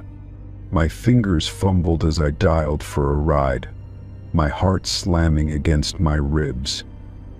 The street around me was eerily quiet, each shadow feeling more ominous than the last. A car finally pulled up, and I jumped in, barely managing to give the driver my address. As we sped away, I turned to look back at the station, half expecting to see someone still watching me. But there was nothing. Just an empty platform in the distant glow of the city. I sat in silence the entire ride home, my mind replaying every detail. The man on the train, the note, the figure waiting at the station, none of it made sense. But one thing was clear. If I hadn't listened to the warning, I might not have made it home at all. Story 24. I swiped my keycard against the hotel room door, expecting the usual green light and click. Instead, the red light blinked, denying me entry. I frowned and tried again, but the result was the same. My stomach tightened with irritation as I sighed, already dreading the trip back to the front desk. The hotel lobby was mostly empty when I arrived, save for a lone receptionist behind the desk. She was typing something on the computer, barely looking up as I approached. "Excuse me," I said, forcing a polite tone. "My keycard isn't working for my room."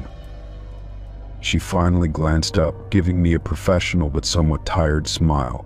"What room number?" she asked, fingers poised over the keyboard. I gave her my name and room number, expecting her to reactivate my card quickly. Instead, her smile faded slightly, replaced by a look of mild confusion. She said, eyes flicking between the screen and me. "It says here that you've already checked in." My brow furrowed as a wave of unease rippled through me. "Yeah, I did. Yesterday," I replied, trying to keep my voice steady. "But my keycard stopped working." She shook her head slightly, scrolling through something on her screen. "No, I mean, it says you checked in again. Just a few hours ago." My mouth went dry. "That's not possible," I said slowly. "I've been out all day. I haven't been back since this morning." The receptionist's fingers hovered uncertainly over the keyboard. "It says someone checked in under your name. They were given a new keycard." My heart pounded in my chest, the discomfort turning into something much darker. "Who?" I asked, my voice dropping into something barely above a whisper. "Who checked in?" She hesitated, then shook her head. "I'm not allowed to share guest information," she said, though her voice held an edge of unease now too. "But I can send security up with you to check the room." I nodded stiffly, my mind racing with possibilities. Someone had taken my room, using my name. The security guard arrived within minutes, a burly man with a calm but serious expression. We rode the elevator in silence, the weight of the situation pressing down on me. My palms were damp, and my breath felt too shallow. The idea of someone being in my room touching my things, claiming my space, made my skin crawl. When we reached my floor, the hallway was eerily quiet. The guard motioned for me to stay behind as he approached the door. He knocked firmly. "Hotel security," he called out. "We're coming in." There was no response. He swiped his master keycard, and the lock clicked open.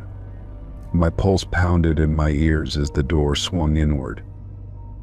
The room was dimly lit, the curtains partially drawn. It looked almost normal at first glance until I noticed the small changes. My suitcase, which I had left closed near the dresser, was open. My clothes had been rifled through, some of them tossed onto the chair. The bed was unmade, the sheets pulled back as if someone had just gotten up. And on the nightstand there was a half-empty glass of water that I hadn't poured. The guard stepped inside cautiously, glancing around. "Hello," he called, but the room was empty. Whoever had been here was gone. My breath hitched as I stepped inside, feeling an overwhelming sense of violation. I checked my belongings quickly, trying to determine if anything was missing. My laptop was still there, but my phone charger was gone. My toiletries had been moved. The guard frowned, turning back to me. "You said you didn't check in again." I shook my head, barely able to find my voice. "No, someone else did. Someone pretending to be me." He exhaled slowly, clearly processing the situation. "We need to check the security footage," he said. "And you should probably speak with the manager." Back downstairs, the hotel manager, an older man with sharp eyes, listened carefully as I explained what had happened. He apologized profusely, assuring me that they took situations like this seriously. "We'll check the cameras immediately," he promised, already signaling to another employee to pull the footage. I have no idea how this could have happened. Our front desk staff should have verified identification. A sick feeling settled in my gut. "That means they had my ID," I said slowly, "or a copy of it." The thought was terrifying. Someone out there had enough of my personal information to convince the hotel staff that they were me. The manager's face darkened. "Let me see what we find," he said. "In the meantime, I'll get you another room." I nodded, though I already knew I wouldn't sleep that night. The fear had sunk too deep, my mind replaying every possibility. Who was this person? What did they want? And had they really left, or were they still watching me? After what felt like an eternity, the manager returned, his face tense. "We pulled the footage," he said. "You should see this." He turned the monitor toward me. The grainy video showed the front desk earlier that afternoon. A man approached the counter, wearing a baseball cap and dark hoodie. He kept his head slightly lowered, making it hard to see his face. The receptionist handed him a keycard, and he took it without hesitation. "That's him," the manager said grimly. "He used your name. And he had an ID that looked just like yours." I stared at the screen, my stomach twisting into knots. "Do you know who he is?" I asked, my voice hoarse. The manager shook his head. "No, but we're contacting the police." The next few hours were a blur. I filed a police report, explaining everything to an officer who took detailed notes. They took the security footage, promising to investigate.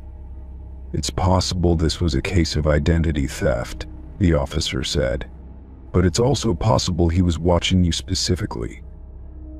The words made my blood run cold. "Watching me," I echoed. "What do you mean?"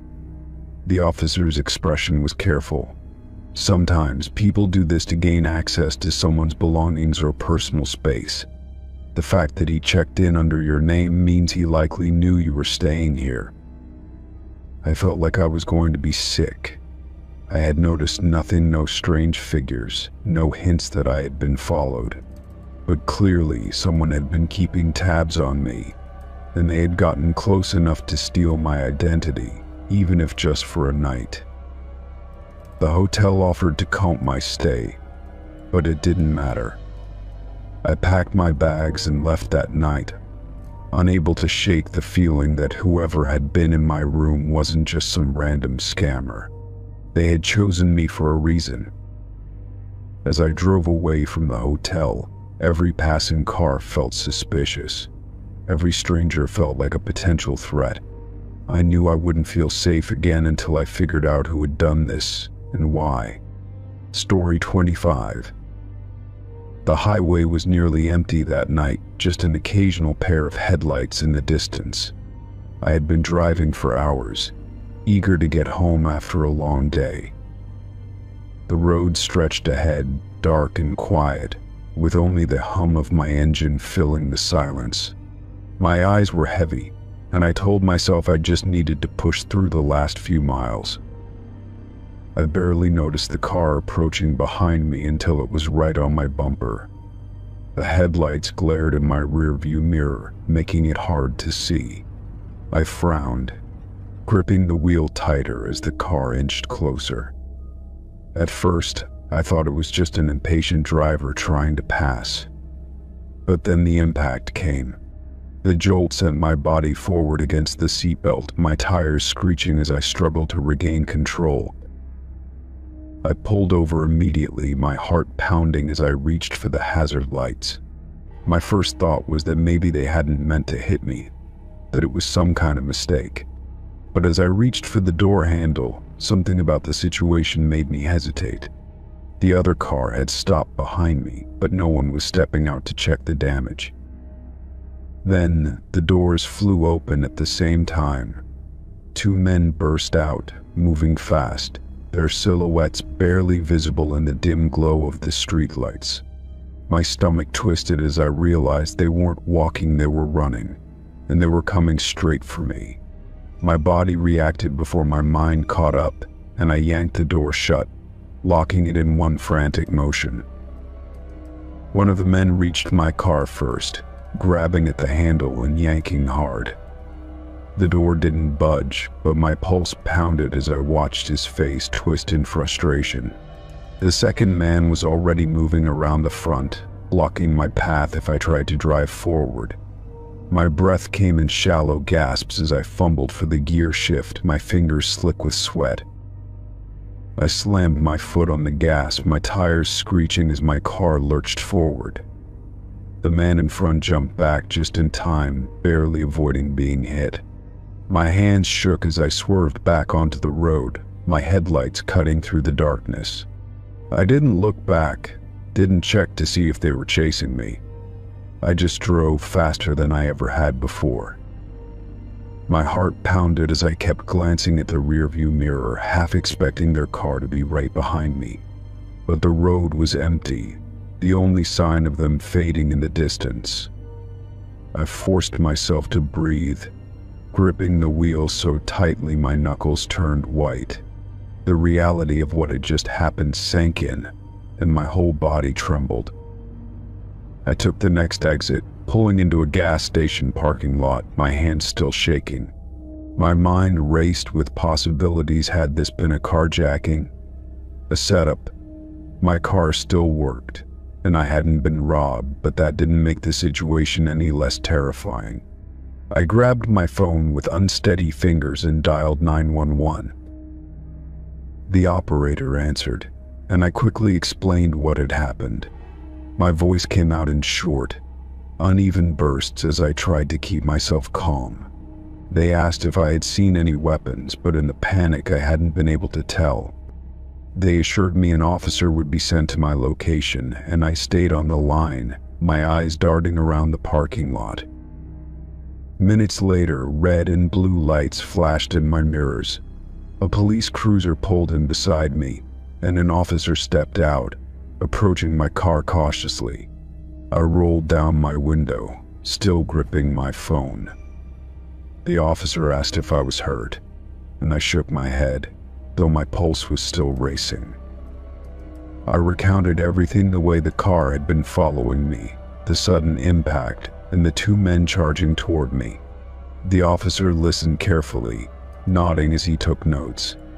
He asked if I had gotten a look at their faces, but it had all happened too fast. I only remembered their shapes, their quick, aggressive movements. The officer sighed, glancing back toward the highway. He told me this wasn't the first report like this in the area. A few similar incidents had happened recently, cars being rear-ended late at night, followed by attempted robberies or worse. The suspects always fled before police could arrive, disappearing into the night. Hearing that sent another wave of fear through me. I had almost stepped out of my car. If I had hesitated even a second longer, I might not have been sitting here, safely talking to the police. The thought made my stomach churn. The officer advised me to stay vigilant and avoid stopping for anyone at night, unless it was a well-lit, public area. He promised they would patrol the highway, but he admitted the chances of catching them were slim. These kinds of criminals knew how to vanish before the law could catch up. After taking my statement, the officer offered to follow me home. I hesitated for only a moment before accepting. The thought of being alone on the road again, even for a few minutes, made my skin crawl. I pulled onto the highway with the police cruiser close behind, my nerves still on edge. The drive home felt longer than ever, every shadow on the road making me jump. When I finally pulled into my driveway, the officer waited until I was inside before driving off. I locked my doors immediately, double-checking every window, my heart refusing to slow down. I barely slept that night, every sound outside making me jolt awake. I kept replaying the moment over and over, the way the men had moved, the way they had reached for my door, the realization that I had been targeted, that it wasn't just an accident, settled like a heavy weight in my chest. The next morning I checked the news, but there were no reports of arrests, no updates on the incident. It was as if the whole thing had never happened, except for the small dent on my bumper as a reminder. I knew I had been lucky, but the fear still lingered. For weeks I couldn't drive at night without constantly checking my mirrors. Every set of headlights behind me felt like a threat, every sudden movement a potential danger. I changed my routes, avoided long stretches of empty road, and made sure my phone was always within reach. Even now, the memory stays with me. The sound of my car being hit, the sight of those men running toward me, the cold grip of fear tightening around my chest. It wasn't just a close call, it was a warning. A reminder that sometimes danger comes out of nowhere, waiting for the perfect moment to strike. Story 26. It was late, but the air was cool, and I needed to clear my head. The streets were quiet, with only the occasional distant sound of a car passing by. Street lights cast long shadows on the pavement, stretching across empty sidewalks. I tucked my hands into my jacket pockets and walked at a steady pace, letting my mind wander. A few blocks in, I noticed footsteps behind me. At first, I thought nothing of it, assuming it was another late-night walker. But as I turned onto a different street, the footsteps remained, keeping the same rhythm as mine. A prickling unease crept up my spine, and I glanced over my shoulder. A man in dark clothing trailed behind, his face partially obscured by the hood of his sweatshirt. I picked up my pace, hoping he would continue straight while I turned onto a side street.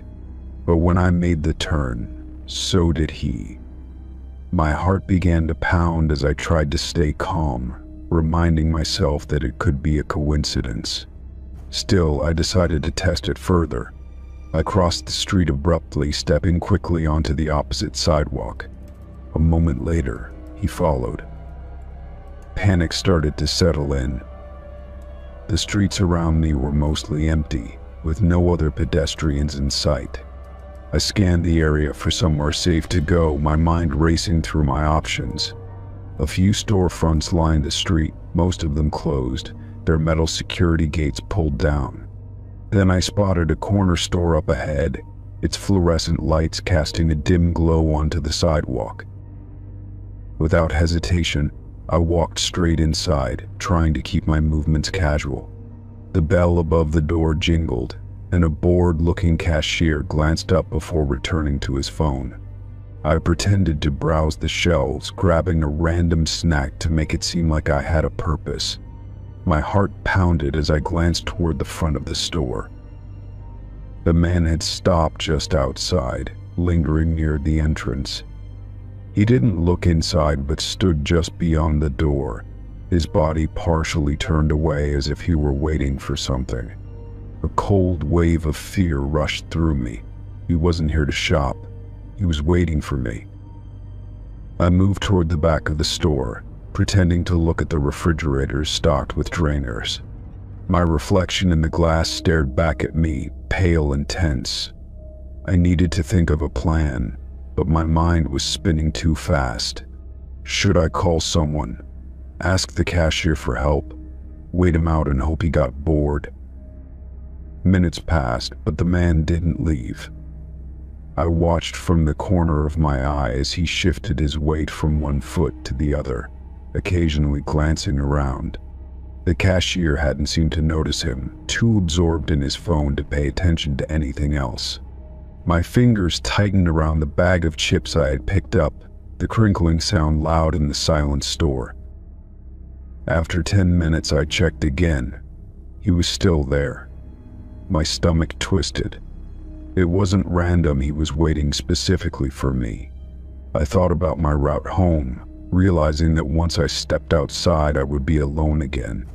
There were no police stations nearby, no busy streets at this hour.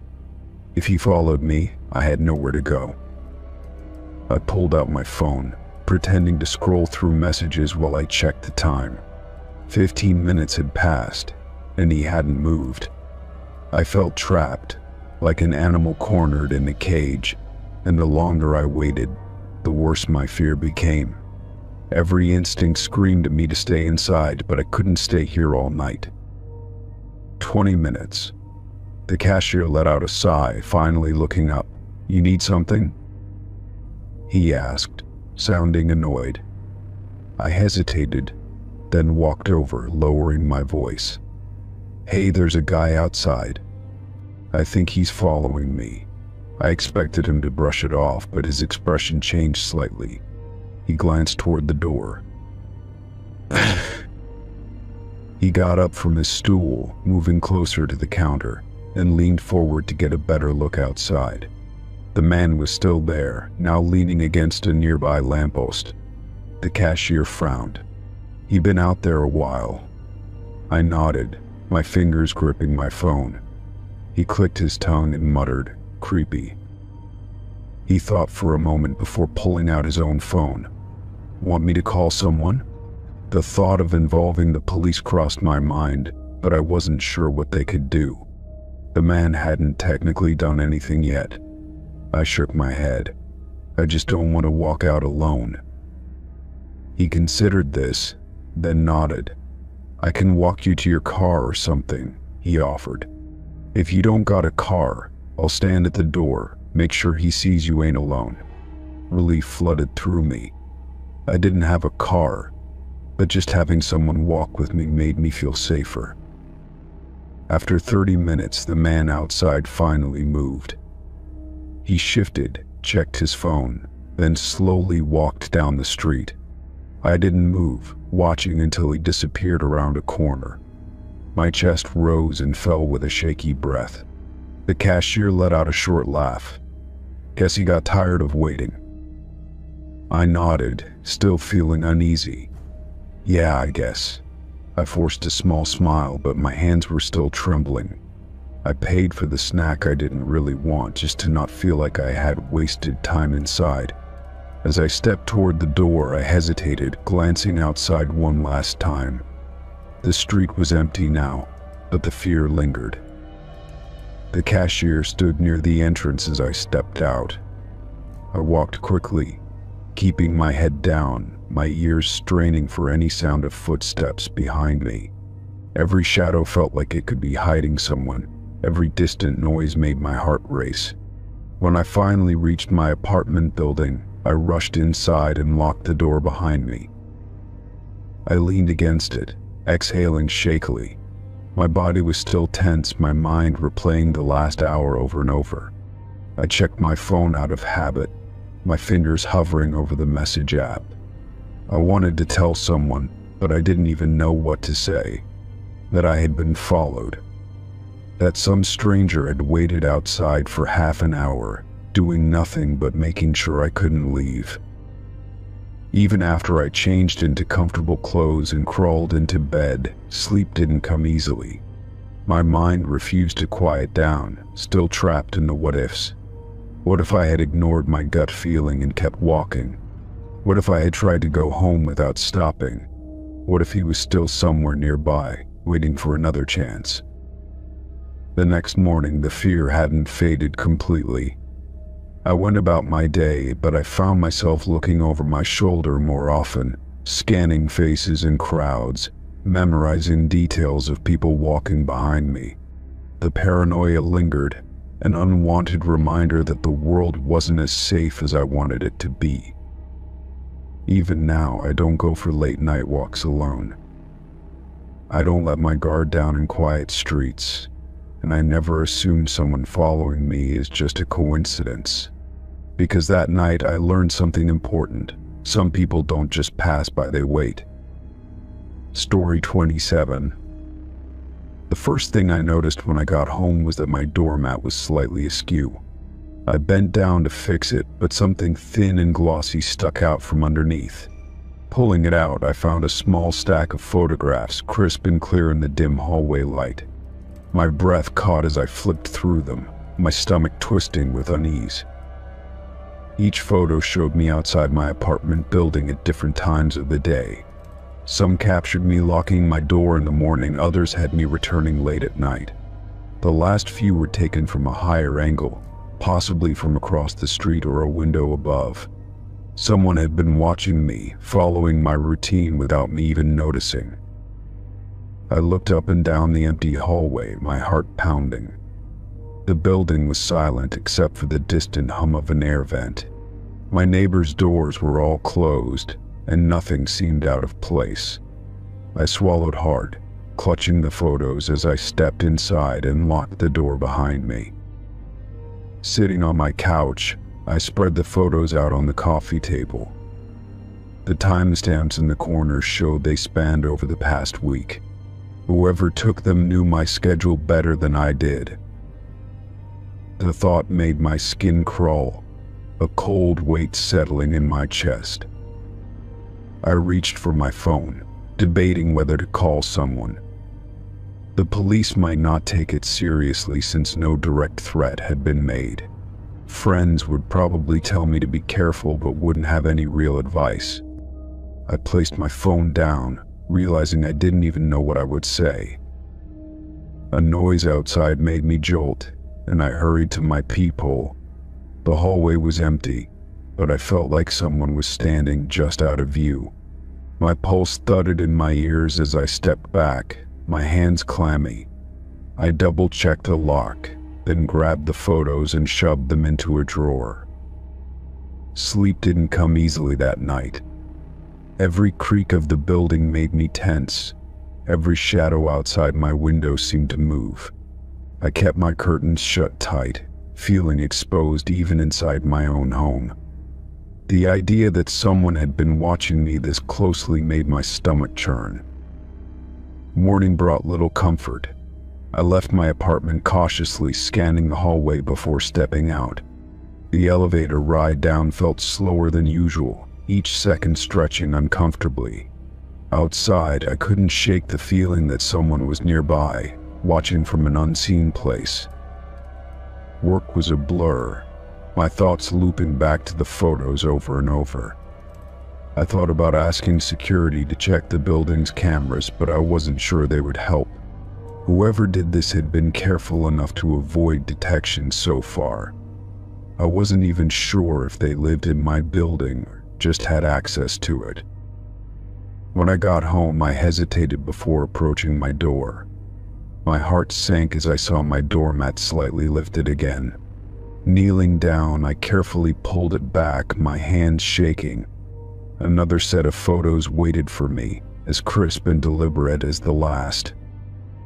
This time, the images focused on my apartment door itself. Some showed me standing there with my keys. Others were taken from further away, almost as if someone was watching from the stairwell. My chest tightened as I flipped to the last one. It was a close-up of my door, taken just inches away. I stepped inside and locked the door immediately. My mind raced with possibilities someone had to be following me, but why? They weren't breaking in, weren't leaving notes or threats. Just watching, recording, and leaving the evidence where I would find it. I sat on my bed, gripping my phone. This time I dialed the police. My voice was steady as I explained what I had found, though my stomach was twisting into knots. The officer on the other end asked a few questions before saying they'd send someone to take a report. Waiting for them was agony. Every noise outside made me jump. Every shadow near my window felt like a lurking figure. When the knock finally came, I nearly dropped my phone. I took a deep breath before opening the door to two officers. They listened as I explained, flipping through the photos with unreadable expressions. One of them took notes while the other asked if I had noticed anyone suspicious. I shook my head, feeling useless. They promised to have a patrol car circle the area and suggested I stay alert. After they left, I sat in silence, staring at my locked door. I had expected them to take the photos, maybe check the security cameras, but they didn't seem overly concerned. To them, it was creepy but not a crime. But to me, it felt like the start of something worse. That night, I barely slept, jerking awake at every small sound. I kept my lights off, watching the street from behind my curtains. The usual cars passed, people came and went, but no one stood out. Still, the unease never left me. Days passed without another incident, but the tension in my chest never faded. I changed my routine, leaving and returning at odd hours, trying to throw off whoever had been watching. Nothing showed up under my doormat, but that only made me more paranoid. A week later, I returned home late and immediately felt something was off. The hallway was too quiet, the air heavy with something I couldn't name. My fingers trembled as I unlocked my door and stepped inside. The moment I flicked on the light, my stomach dropped. A single photo lay on my kitchen counter. Unlike the others, this one wasn't taken from a distance. It wasn't outside my building or in the hallway. It was inside my apartment, showing me asleep in my own bed. I staggered back, bile rising in my throat. My hands shook as I grabbed my phone, dialing 911 with numb fingers. As it rang, I looked around wildly, my skin crawling. Someone had been inside, standing over me while I slept. The police arrived faster this time. They searched the apartment, but nothing was missing, no signs of forced entry. The locks were intact, the windows secure. But I knew someone had been here. The photo was proof enough. I left that night, staying with a friend while the police investigated. The next morning, I packed a bag and broke my lease. I didn't care about the money, I just needed to get away. Whatever was happening, I wasn't waiting around to see what came next. Story 28. The elevator was empty when I stepped inside, and I let out a quiet breath of relief. It had been a long day, and all I wanted was to get to my apartment without any small talk or delays. I pressed the button for my floor and leaned back against the wall, watching the doors start to close.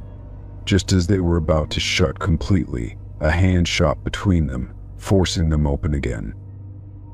A man stepped inside quickly. A smile stretched across his face. His clothes were neat, a little too put together for someone rushing to catch an elevator. He didn't look out of breath, didn't seem like he had actually been in a hurry. Something about him unsettled me immediately, though I couldn't put my finger on why. Before I could react, he reached out and pressed the emergency stop button. The elevator lurched to a halt, a hume of movement cutting off abruptly. My heart slammed against my ribs as I stared at him, waiting for him to explain. He didn't. He just stood there, smiling as if this was normal. The silence stretched between us, thick and heavy, and I forced myself to stay calm. "Why did you do that?" I asked, my voice steady despite the alarm creeping into my chest. He tilted his head slightly, like he was amused by the question. "Just wanted to talk," he said, his tone light and casual. His fingers lingered on the button panel, as if to remind me he was in control. The small space suddenly felt even smaller, the walls pressing in. My pulse pounded in my ears, but I kept my face neutral. "You could have waited until we got to the lobby," I said, taking a small step back. His smile didn't fade, but his eyes darkened slightly, like he was enjoying my discomfort. "Conversations are better when there's no rush," he replied. His voice was too smooth, too deliberate, like he had thought about this moment beforehand. Every instinct in me screamed that this wasn't random, that he had planned this. I glanced at the panel, considering pressing another button, but his hand was still hovering there. I swallowed hard, forcing my breathing to stay even. "I'm not in the mood to talk," I said firmly, trying to sound more annoyed than afraid. His expression didn't change, but he exhaled through his nose like I had disappointed him. "That's a shame," he murmured, his fingers tapping against the panel. "I don't get to meet interesting people like you every day." My stomach twisted at his words, my muscles tensing. This wasn't a random encounter. He had been watching me, maybe even waiting for an opportunity like this. My fingers curled into fists at my sides as I glanced at the emergency phone on the wall. If I moved quickly, maybe I could reach it before he stopped me.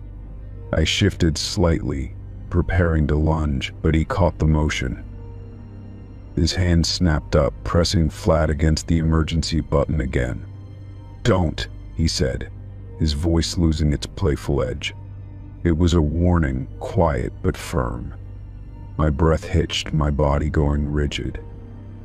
The elevator was soundproof, no one would hear me if I screamed. My apartment building was nice, but it wasn't busy. If no one needed the elevator, we could be stuck like this for a long time. I forced my shoulders to relax, pretending to give in. "Fine," I said, my voice softer, more resigned. His smile returned, pleased with my reaction. "That's better," he said, leaning against the wall like we were just two people having a normal conversation. My skin crawled at how at ease he was, like he had done this before. "You live here, don't you?" he asked, like he didn't already know the answer. I didn't respond, my mind racing. If I told him no, he might not believe me. If I told him yes, he'd know I was alone. I needed to get out of here before he decided to take this further. I let out a slow breath, forcing my body to stay loose. "I don't know what you want, but this isn't funny," I said, hoping to snap him out of whatever game he was playing. His smile widened just a little. "It's not supposed to be funny," he said. His fingers tapped the panel again, like he was debating his next move. My heart slammed against my ribs as I shifted my weight, ready to react. He was blocking the buttons, but if I could startle him, maybe I could push past him. I took a deep breath and moved fast, lunging forward with all my strength. My shoulder slammed into him, catching him off guard, and I jabbed at the panel blindly. The elevator jerked as I hit a random floor button, and the sudden movement threw us both off balance. His hand shot out, trying to grab me, but I twisted away, my back hitting the opposite wall. The elevator began moving again, the soft hum returning like a lifeline. His expression darkened, the easy amusement slipping away. He wasn't smiling anymore. "That wasn't very nice," he said, his voice low, dangerous. My chest heaved as I pressed myself against the wall, my fingers itching to grab my phone, but I knew better than to take my eyes off him. The elevator dinged and the doors slid open. Without hesitation, I bolted, sprinting into the hallway without looking back. My heart pounded as I ran, my only focus on getting to safety. I heard footsteps behind me for a brief moment before they stopped. I didn't turn around, didn't stop moving until I reached the lobby. I burst through the front doors, gulping in the cool night air. My hands were shaking as I fumbled for my phone, my fingers trembling as I called the building's security. They answered quickly, and I stumbled through an explanation, my words tumbling over each other. "A man stopped the elevator, he wouldn't let me leave," I gasped. The security guard didn't waste time asking questions. "Stay where you are," he said. "We're checking the cameras now." I turned, half expecting to see the man behind me, but he was gone. The lobby was empty, the hallway silent. My stomach twisted as I realized he hadn't followed me out. Minutes later, a security guard arrived, his expression serious. "We checked the footage," he said, glancing back toward the elevator. "The cameras caught you getting on, but..." His voice trailed off, his brows furrowing. I swallowed hard, dread creeping up my spine. "But what?" I asked, my voice barely above a whisper. He hesitated before answering. "There was no one else in the elevator with you." Story 29. I was exhausted after a long day at work, and cooking was the last thing on my mind. I grabbed my phone and placed an order for delivery, choosing my usual spot a few blocks away. The estimated wait time was about 40 minutes, giving me enough time to unwind. I changed into comfortable clothes and settled on the couch, scrolling absent-mindedly through my phone while waiting for the food to arrive.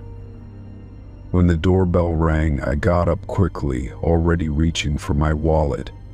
Through the peephole, I saw the delivery driver standing there, holding my bag of food. He looked normal enough, middle-aged, wearing the company's uniform, a little sweaty from the summer heat. I unlocked the door and opened it, giving him a polite smile as I reached for the bag. Before I could take it, he hesitated and cleared his throat. "Hey, do you mind if I use your bathroom real quick?" His voice was casual, but something about the request made me uneasy. I wasn't comfortable letting a stranger into my apartment, especially not one I'd only just met. I shook my head and forced a small, apologetic smile. "Sorry, but I can't do that." His expression darkened almost immediately, his jaw tightening as his grip on the bag of food shifted. "Come on, it'll just take a second," he said, his voice harder now. "I've been driving around all night, and I really need to go." He took a small step forward, making me instinctively grip the edge of the door. I shook my head again, firmer this time. "I can't let you in." "There's a gas station down the street," I offered, hoping that would end the conversation. My stomach twisted as I watched his expression shift from annoyance to something closer to frustration. His hand clenched around the bag, knuckles turning white. "You seriously won't let me use your bathroom?" he asked, his tone sharp now. "What? You think I'm some kind of creep?" The sudden change in his demeanor sent a wave of unease through me. I could feel my heartbeat picking up, my body tensing as I gripped the door even tighter. I kept my voice steady, trying not to show any fear. "I just don't let strangers inside," I said simply. "And can I have my food, please?" I extended my hand again, hoping he would just give me the bag and leave. But he didn't move. Instead, he stood there, glaring at me like I had personally insulted him. "You know, most people wouldn't be so rude." he muttered, shaking his head. "I'm out here doing you a favor, bringing you food, and you can't even let me use your damn bathroom." Something about the way he said it sent a chill down my spine. It wasn't just frustration, it was entitlement, like he thought I owed him something. My instinct screamed at me to close the door, but I hesitated, not wanting to escalate the situation. "I'm going to have to ask you to leave now," I said, my voice firmer than before. He let out a sharp breath, shaking his head again, but still didn't hand over my food. Instead, he took another step forward, planting himself in the doorway. My pulse skyrocketed. He wasn't leaving. He was standing there like he had every right to push his way inside. I swallowed hard and forced myself to keep my expression neutral. "If you don't leave, I'm calling the police," I said, reaching for my phone. My hands were shaking, but I didn't let go of the door. His eyes flicked down to my phone, and for a brief second, I saw something flash in them: hesitation, calculation. Then, without another word, he shoved the bag of food into my hand and turned on his heel. He stalked back down the hall, his footsteps heavy against the floor. I didn't breathe until I heard the distant ding of the elevator. My body was frozen, my mind racing, replaying everything that had just happened. I quickly shut and locked the door, double-checking it before stepping back. My hands were still trembling as I reached for my phone again, my thumb hovering over the call button. I should report him. I knew I should. But part of me worried, what if he knew where I lived? What if reporting him made things worse? I paced the apartment, my uneaten food forgotten on the counter. Every sound outside made me jump, every shadow near my window making my stomach twist. I felt exposed, vulnerable in my own home. This wasn't just some weird encounter, it had been something more. Something dangerous. The thought that lingered in my mind the most was his reaction. The anger. The way he had tried to make me feel guilty, like I had done something wrong. It was as if he had expected me to say yes, like he had played this scenario out in his mind and didn't like the way I had changed the script. I knew I couldn't ignore it. Taking a deep breath, I finally dialed the non-emergency police line and reported the incident. The dispatcher took my information, asking for a description of the driver and the company he worked for. They said they would look into it, but I had no idea if that meant anything would actually happen. After I hung up, I sat on my couch, my arms wrapped tightly around myself. My appetite was gone, my nerves still raw. I thought about what could have happened if I had let him in. The thought alone made my skin crawl. That night, I barely slept. Every creak in the apartment made my heart race, every passing car sending a fresh wave of paranoia through me. I checked the locks more times than I could count, my mind replaying the scene over and over. The next morning, I contacted the delivery company and filed a complaint. They assured me they would investigate, but I knew there was a chance nothing would come of it. Still, I needed to do something. Anything, to make sure he didn't try this with someone else. Days passed, and the unease never fully left me. I stopped ordering delivery for a while, too afraid of another encounter. My trust had been shaken, my sense of security fractured in a way that was hard to repair. Weeks later, I received a call from an unknown number. It was a police officer, following up on my report. "We looked into the driver you reported," he said. "Turns out he's been flagged before for similar complaints." A cold wave of dread washed over me. "Similar?" I asked, my voice barely above a whisper. "Yes," the officer said, "and in at least one other case, the customer let him inside." There was a long pause before he continued. "That one didn't end well." I felt sick. I knew I had made the right decision, but the reality of how close I had come to something worse hit me like a freight train. I thanked the officer and hung up, my hands shaking all over again. I never found out exactly what happened in those other cases. I didn't want to know. But I did know one thing: I would never open my door so easily again. Story 30. The room was silent, except for the faint hum of the ceiling fan.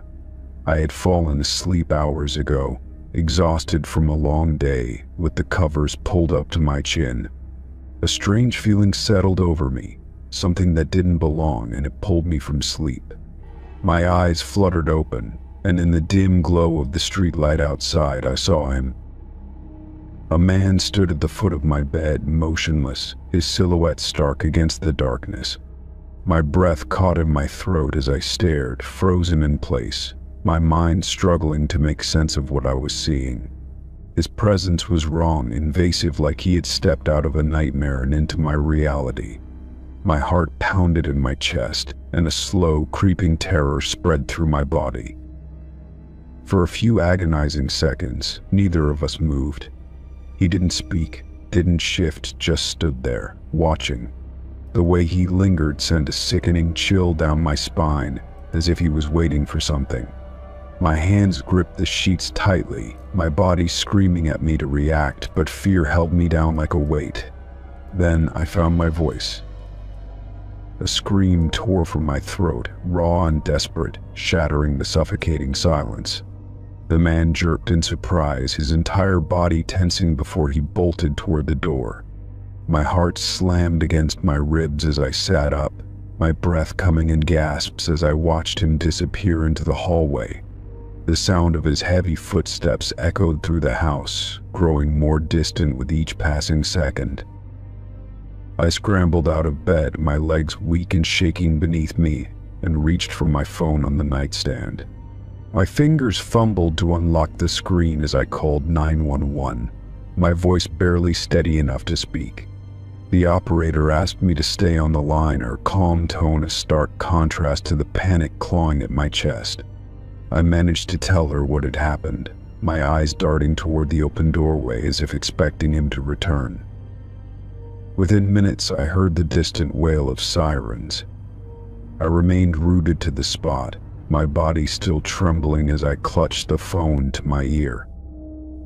The reality of the situation was sinking in now. This wasn't a dream, wasn't some figment of my imagination. A man had been in my room, standing just feet away from me as I slept. Red and blue lights flashed outside as police officers arrived, their presence filling me with both relief and lingering fear. I met them at the door, still in my pajamas, my breath unsteady as I recounted everything. One officer walked through the house, checking every room while another asked if I had noticed anything missing. My hands shook as I hugged myself, trying to process everything. It wasn't until they searched the living room that they found the source of the break-in. One of the windows had been forced open, its latch broken, the curtain swaying slightly as if disturbed by a breeze. A chill crawled up my spine as I realized how easy it had been for him to get inside. The officer turned to me, his expression grim, and asked if I always left the window unlocked. I shook my head, my mind racing as I tried to remember if I had locked it before bed. Had I simply forgotten, or had he been watching, waiting for the right moment to slip inside? The thought made my stomach churn. The officer assured me they would do a full sweep of the neighborhood, and asked if I had noticed anyone suspicious in the days leading up to this. I thought back, trying to recall anything out of the ordinary. Nothing had stood out, no strange cars parked outside, no unfamiliar faces lurking nearby. But now I couldn't shake the feeling that someone had been watching me for longer than I realized. Had he seen me come home alone? Had he known exactly when to strike? The officers stayed for a while, checking doors, windows, and walking the perimeter of the house. One of them suggested installing security cameras, reinforcing locks, and keeping the lights on at night. Their words were meant to reassure me, but all they did was confirm how vulnerable I had been.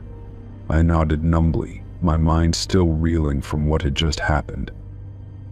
Eventually they left, promising to keep patrol cars in the area for the rest of the night.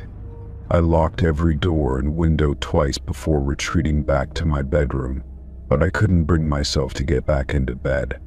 The idea of sleeping in the same spot where I had woken up to find a stranger watching me was unbearable. I grabbed a blanket and sat on the couch, every small noise making my heart jump. Sleep never came. Every time I closed my eyes, I saw a shadowy figure standing at the foot of my bed, unmoving. The sheer violation of my space, of my safety, made my skin crawl. He had been close enough to touch me, close enough to do something far worse. The what-ifs haunted me more than anything else. The next day, I had new locks installed and ordered security cameras for the house. I barely left my home, the fear still fresh, still raw. Even after the sun had risen, the unease lingered, refusing to let go. The police never found him. There were no fingerprints, no leads, just the lingering fear that he could return. For weeks I couldn't sleep properly. Every creak, every whisper of wind against the house made me sit up in fear, my pulse racing. I kept the lights on at night, double-checked the locks before bed, and jumped at the sight of my own shadow. The paranoia took root in me, making me feel like I was constantly being watched. Even now, months later, the memory hasn't faded. I still wake up sometimes, my breath caught in my throat, expecting to see someone standing there. The fear never fully went away, because deep down I know that whoever he was, he had gotten in once. And if he wanted to, he could do it again.